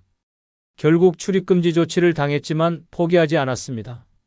상황이 더욱 악화된 것은 인터넷 채팅을 시작하면서부터였습니다. 손자가 가르쳐준 스마트폰 사용법으로 각종 채팅 앱에 가입해서 젊은 여성들과 대화를 시도했습니다. 처음에는 관심을 보이는 20대 여성과 연락을 주고받으며 완전히 빠져들었습니다. 그 여성은 처음에는 친절하게 대화를 나누며 김 할아버지의 마음을 사로잡았습니다. 매일 안부를 묻고 관심을 보이자 김 할아버지는 완전히 그녀에게 빠져버렸습니다. 하지만 한 달 후부터 그녀는 각종 이유로 돈을 요구하기 시작했습니다. 급하게 병원비가 필요하다거나 생활비가 부족하다는 등의 핑계였습니다. 김 할아버지는 그녀의 관심을 잃을까 봐 두려워서 처음에는 50만 원부터 시작해서 점점 더 큰 금액을 송금했습니다. 1년 동안 총 8천만 원이 넘는 돈을 보냈는데 이는 그의 전 재산이었습니다. 연금과 아내의 보험금까지 모두 털어넣었습니다. 더 끔찍한 것은 그 과정에서 김 할아버지의 정신 상태가 완전히 망가져 버렸다는 것입니다. 하루 종일 그녀의 연락만 기다리며 지냈고 답장이 늦으면 극도의 불안과 분노에 휩싸였습니다. 식사도 제대로 하지 않고 잠도 자지 않으며 오직 그녀 생각만 했습니다. 결국 돈이 떨어지자 그녀는 연락을 완전히 끊어버렸습니다. 김 할아버지는 이때서야 자신이 사기당했다는 것을 깨달았지만 이미 너무 늦었습니다. 전 재산을 잃었을 뿐만 아니라 정신적 충격으로 심각한 우울증에 빠졌습니다. 자살을 시도하기까지 해서 가족들이 응급실로 데려갔습니다. 현재 김 할아버지는 정신과 치료를 받으며 요양원에서 지내고 있습니다. 전 재산을 잃어서 자식들이 비용을 부담하고 있고 가족 관계도 완전히 틀어졌습니다.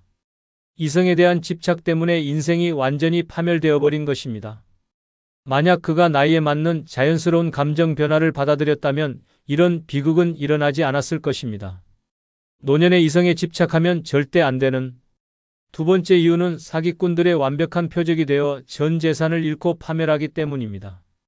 믿기 어렵겠지만 이성에 굶주린 노인들을 노리는 사기꾼들이 전국에 수만 명이나 활동하고 있습니다.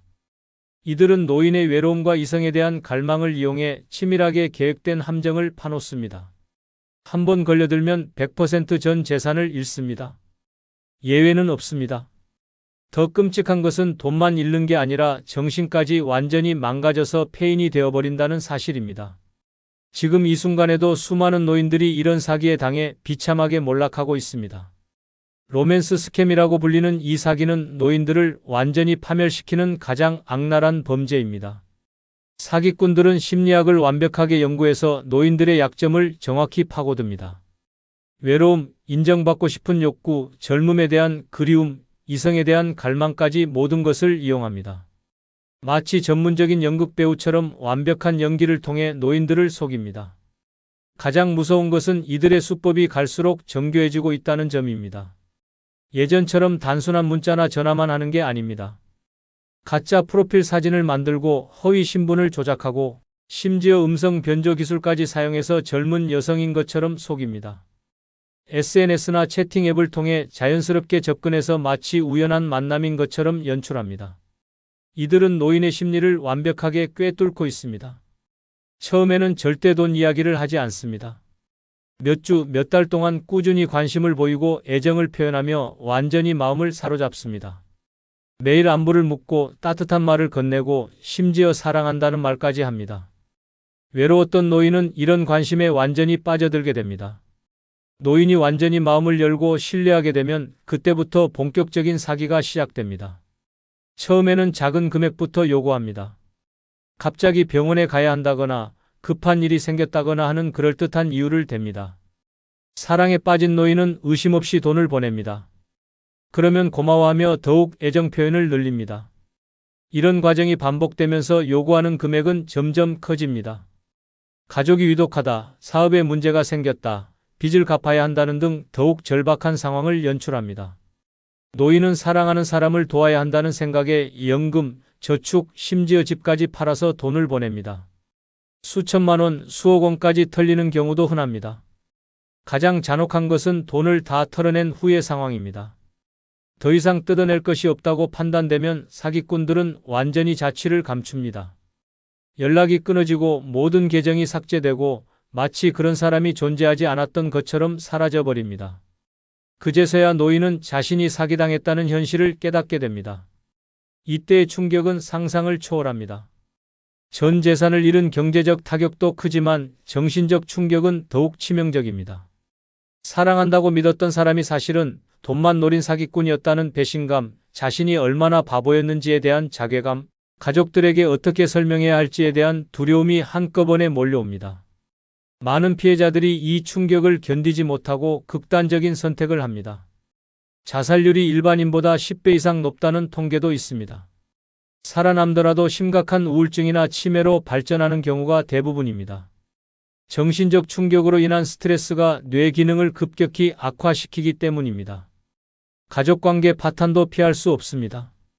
자식들은 부모가 어떻게 그런 뻔한 사기에 당할 수 있었는지 이해하지 못합니다. 분노하고 실망하며 결국 등을 돌립니다. 경제적 지원도 끊어지고 정신적 지지도 받을 수 없게 됩니다. 완전히 고립된 상태에서 혼자 고통을 감당해야 합니다. 사회적 매장도 따라옵니다. 로맨스 스캠 피해자라는 사실이 알려지면 주변 사람들의 시선이 차가워집니다. 동정보다는 조롱과 비웃음을 받게 됩니다. 나이가 들어서 철없이 그런 짓을 했다는 손가락질을 받으며 어디서도 환영받지 못하는 존재가 됩니다. 더욱 끔찍한 것은 이런 사기가 조직적으로 이루어진다는 점입니다. 개인이 단독으로 저지르는 범죄가 아니라 수십 명이 역할을 나누어 체계적으로 운영하는 거대한 범죄 조직입니다. 각자 맡은 역할이 있고 매뉴얼도 있고 심지어 교육까지 받습니다. 노인을 속이는 것이 하나의 산업으로 발달한 것입니다. 이들은 해외에 거점을 두고 활동하는 경우가 많아서 수사기관도 쉽게 잡아내지 못합니다. 설령 일부가 검거되더라도 이미 피해를 당한 후라서 돈을 되찾기는 거의 불가능합니다. 사기꾼들은 받은 돈을 즉시 해외로 송금하거나 다른 계좌로 분산시켜서 추적을 어렵게 만듭니다. 국제적인 범죄 조직도 개입되어 있습니다.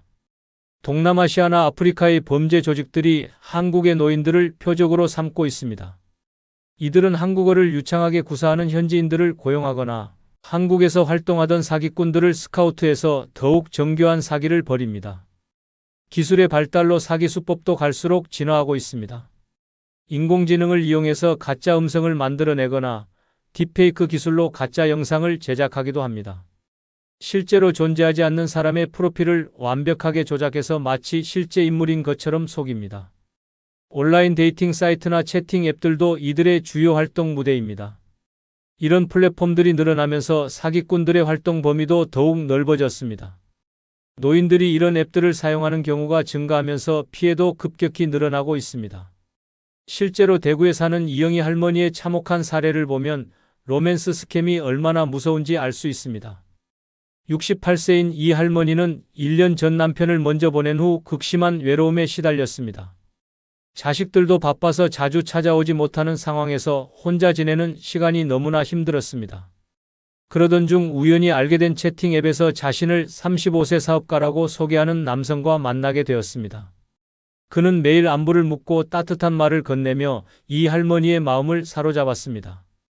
외로웠던 할머니는 그의 관심에 완전히 빠져들었습니다. 3개월 동안 매일 대화를 나누며 정말 사랑에 빠졌다고 느꼈습니다. 그는 할머니를 누나라고 부르며 나이 차이는 문제가 되지 않는다고 말했습니다. 심지어 결혼까지 약속하며 새로운 인생을 함께 살자고 제안했습니다.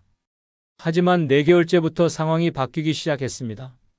그가 갑자기 사업에 문제가 생겨서 자금이 필요하다고 말했습니다. 은행에서 대출을 받으려고 하는데 보증금이 필요하다며 500만 원을 빌려달라고 요청했습니다. 사랑하는 사람을 돕고 싶었던 할머니는 주저없이 돈을 보냈습니다. 그 후로 각종 이유로 계속해서 돈을 요구했습니다. 사업 확장 자금, 세금 문제, 가족의 의료비 등 그럴듯한 핑계들이었습니다. 할머니는 연금, 적금, 심지어 남편의 사망보험금까지 모두 보냈습니다. 8개월 동안 총 1억 2천만 원을 송금했습니다. 더 이상 보낼 돈이 없다고 하자 그는 집을 담보로 대출을 받으라고 요구했습니다. 할머니가 망설이자 갑자기 태도가 180도 바뀌었습니다. 욕설을 퍼붓고 협박까지 했습니다. 그제서야 할머니는 자신이 사기당했다는 것을 깨달았습니다. 충격으로 실신해서 병원에 실려간 할머니는 심각한 우울증 진단을 받았습니다. 전 재산을 잃었을 뿐만 아니라 정신적 충격으로 거의 폐인 상태가 되었습니다. 자식들도 어머니의 행동을 이해하지 못해 관계가 완전히 틀어졌습니다. 현재 이 할머니는 자식들이 마련한 작은 원룸에서 기초생활수급비로 겨우 연명하고 있습니다. 정신과 치료를 받고 있지만 회복 전망은 밝지 않습니다. 이성에 대한 갈망 때문에 인생이 완전히 파멸되어 버린 것입니다. 만약 그녀가 나이에 맞는 현실적인 삶을 살았다면 이런 비극은 절대 일어나지 않았을 것입니다. 노년의 이성에 집착하면 절대 안 되는 세 번째 이유는 자녀들과의 관계가 완전히 파괴되어 진정으로 도움이 필요할 때 버림받게 되기 때문입니다. 상상하기조차 끔찍하지만 이성에 집착하는 부모를 본 자녀들은 100% 등을 돌립니다. 예외는 절대 없습니다. 자녀들이 보기에 나이든 부모가 이성에 미쳐있는 모습은 그야말로 추악하고 혐오스러운 광경입니다. 한번 이런 모습을 보인 순간 부모로서의 존경과 신뢰는 영원히 회복될 수 없습니다. 결국 인생의 마지막 순간에 혼자 쓸쓸히 죽어가는 비참한 결말만 기다리고 있을 뿐입니다. 지금 당장 정신을 차리지 않으면 자녀들에게 완전히 버림받는 끔찍한 미래가 기다리고 있습니다. 자녀들이 받는 충격은 상상을 초월합니다. 평생 존경해왔던 부모가 갑자기 젊은 이성을 쫓아다니거나 이상한 온라인 채팅에 빠져있는 모습을 발견했을 때의 그 경악과 실망감은 말로 표현할 수 없을 정도입니다. 마치 존경하던 영웅이 한순간에 추락하는 것을 보는 것과 같습니다. 부모에 대한 모든 신뢰와 존경심이 산산조각 나버립니다. 특히 젊은 이성과의 관계는 자녀들에게 극도의 수치심을 안겨줍니다. 친구들이나 동료들 사이에서 내 아버지가 젊은 여자와 사귄다더라. 내 어머니가 온라인에서 이상한 짓을 한다더라는 소문이 돌면 자녀들은 사회적으로 매장당합니다. 직장에서도 집중하기 어렵고 대인관계에서도 위축되며 심각한 경우 정신적 트라우마까지 생깁니다. 자녀들의 분노는 극에 달합니다. 평생 자신들을 키우고 교육시키기 위해 희생했다고 말해온 부모가 이제 와서 이런 추잡한 행동을 한다는 것에 대한 배신감이 하늘을 찌릅니다. 그동안 우리를 위해 희생했다는 것도 다 거짓말이었나라는 생각까지 들게 됩니다. 부모에 대한 모든 고마움과 사랑이 증오로 바뀝니다. 경제적 피해에 대한 우려도 극심합니다. 자녀들은 부모가 이성에게 돈을 퍼주거나 사기당할까 봐 전전긍긍합니다. 자신들이 상속받을 재산이 엉뚱한 곳에 낭비되는 것을 지켜볼 수만은 없습니다. 결국 부모의 재산 관리를 제한하거나 아예 격리시키는 극단적인 조치를 취하게 됩니다. 사회적 체면도 완전히 구겨집니다. 자녀들이 속한 사회에서 집안 망신이라는 낙인이 찍힙니다. 결혼을 앞둔 자녀가 있다면 상대방 집안에서 결혼을 반대할 수도 있습니다. 그런 집안과는 관계를 맺을 수 없다며 인연을 끊어버리는 경우도 허다합니다. 자녀들의 결혼 생활에도 악영향을 미칩니다. 며느리나 사위가 시부모나 장인 장모의 행동을 알게 되면 극도로 불편해합니다. 가족 모임을 피하게 되고 심한 경우 이혼까지 요구하는 경우도 있습니다. 부모의 잘못된 행동 때문에 자녀의 가정이 파탄나는 것입니다. 손자 손녀들에게도 끔찍한 영상향을 미칩니다. 할아버지나 할머니의 추잡한 모습을 본 아이들은 정신적 충격을 받습니다. 순수한 아이들에게 성적 호기심이나 잘못된 가치관을 심어줄 수 있습니다. 자녀들은 이를 방지하기 위해 아예 아이들과 조부모의 만남을 차단해버립니다. 자녀들의 사회생활도 엉망이 됩니다. 직장에서 동료들이 부모의 추잡한 행동에 대해 수군거리면 업무에 집중할 수 없습니다. 승진에도 악영향을 미치고 심한 경우 직장을 그만둬야 하는 상황까지 갈 수 있습니다. 부모 때문에 자녀의 인생이 완전히 망가지는 것입니다. 정신적 스트레스로 인한 자녀들의 건강 악화도 심각합니다. 부모의 행동 때문에 우울증이나 불안장애에 걸리는 자녀들이 많습니다. 불면증, 신경성 위염, 고혈압 등 각종 질병이 생기기도 합니다. 부모를 돌봐야 하는 입장에서 오히려 자신이 병원 신세를 지게 되는 아이러니한 상황이 발생합니다. 가족 전체의 결속력도 완전히 파괴됩니다. 형제 자매들 사이에서도 부모 문제로 갈등이 생깁니다. 내가 더 관심을 가져야 했다. 왜 미리 막지 못했느냐며 서로를 원망합니다. 평생 화목했던 가족이 부모의 잘못된 행동 하나로 완전히 해체되어 버립니다. 자녀들의 교육관도 완전히 바뀝니다. 부모 공경이라는 전통적 가치관이 무너지고 자신의 아이들에게도 조부모를 무조건 따르지 말라고 가르치게 됩니다. 세대 간 전수되어야 할 가족의 가치관과 전통이 완전히 단절됩니다. 경제적 지원도 중단됩니다. 자녀들은 부모가 받는 용돈이나 생활비를 이성에게 퍼줄까봐 모든 지원을 끊어버립니다. 카드도 회수하고 통장도 관리하며 아예 경제적으로 고립시켜버립니다. 결국 부모는 최소한의 생활조차 어려워집니다. 가장 잔혹한 것은 정말 도움이 필요할 때 아무도 곁에 있어주지 않는다는 사실입니다. 병에 걸리거나 사고를 당했을 때, 진정으로 가족의 돌봄이 필요할 때 자녀들은 이미 등을 돌린 상태입니다. 혼자서 모든 것을 감당해야 하고 결국 쓸쓸히 죽어가게 됩니다. 요양원이나 요양병원에 버려지는 것도 시간 문제입니다. 자녀들은 더 이상 같이 살 수 없다며 부모를 시설에 맡겨버립니다. 그것도 가장 열악한 곳으로 보내서 최소한의 의무만 다하려고 합니다. 면회도 거의 오지 않아서 완전히 고립된 상태로 남은 인생을 보내야 합니다. 실제로 인천에 사는 김병철 할아버지의 참혹한 사례를 보면 이성 집착이 가족 관계를 얼마나 파괴하는지 알 수 있습니다. 71세인 김 할아버지는 2년 전 아내를 먼저 보낸 후 심한 외로움에 시달렸습니다. 두 아들과 딸이 있었지만 각자 바쁜 생활 때문에 자주 찾아오지 못했습니다. 그러던 중 동네 마트에서 일하는 40대 여직원에게 관심을 보이기 시작했습니다. 매일 마트에 가서 불필요한 물건들을 사면서 그녀와 대화를 시도했습니다.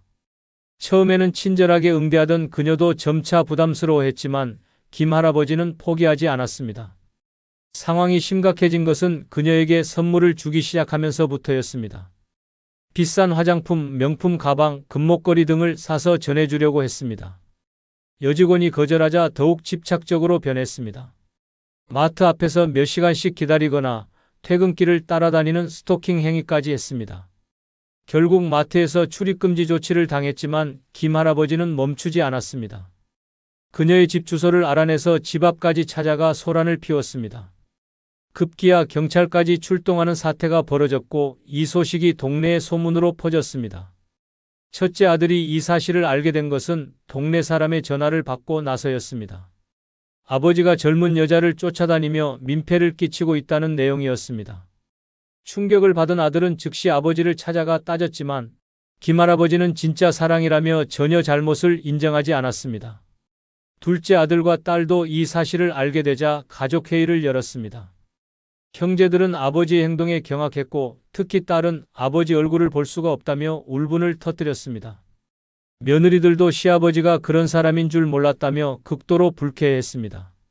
더 큰 문제는 김 할아버지가 그 여성에게 돈을 주려고 계속 시도한다는 것이었습니다. 통장에서 큰 돈을 인출하려고 하거나 집을 담보로 대출을 받으려고 했습니다.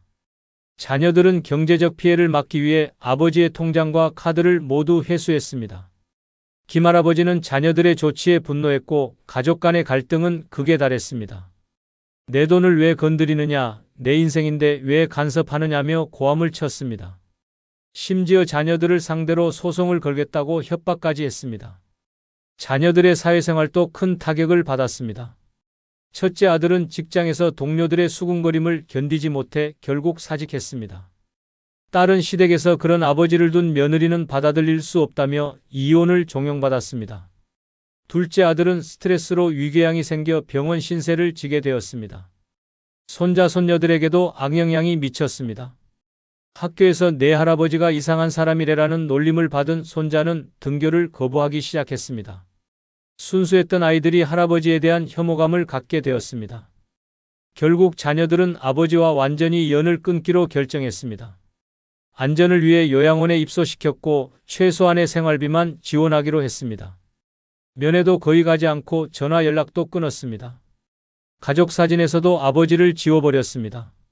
현재 김 할아버지는 외곽의 한 요양원에서 혼자 지내고 있습니다. 자녀들은 명절에도 찾아오지 않고 손자 손녀들도 할아버지의 존재를 모른 척합니다. 이성에 대한 집착 때문에 가족을 모두 잃어버린 것입니다. 만약 그가 나이에 맞는 품격 있는 삶을 살았다면 가족들의 사랑을 받으며 행복한 노년을 보낼 수 있었을 것입니다. 하지만 이제는 모든 것이 돌이킬 수 없는 상태가 되어버렸습니다. 노년의 이성에 집착하면 절대 안 되는 네 번째 이유는 건강이 급속도로 악화되어 돌이킬 수 없는 신체적 파멸을 맞게 되기 때문입니다. 절대 믿고 싶지 않겠지만 이성에 집착하는 노인들의 사망률이 일반 노인보다 3배 이상 높다는 충격적인 통계가 있습니다. 심장마비, 뇌졸중, 급성질환으로 갑자기 쓰러져 죽는 경우가 부지기수입니다. 나이든 몸으로 젊은 시절 같은 이성관계를 시도하는 것은 자살행위나 다름없습니다. 더 끔찍한 것은 죽지 않더라도 평생 회복할 수 없는 장애를 갖게 되어 식물인간 상태로 남은 인생을 보내야 한다는 사실입니다. 지금 당장 정신을 차리지 않으면 병원 침대에서 비참하게 생을 마감하는 끔찍한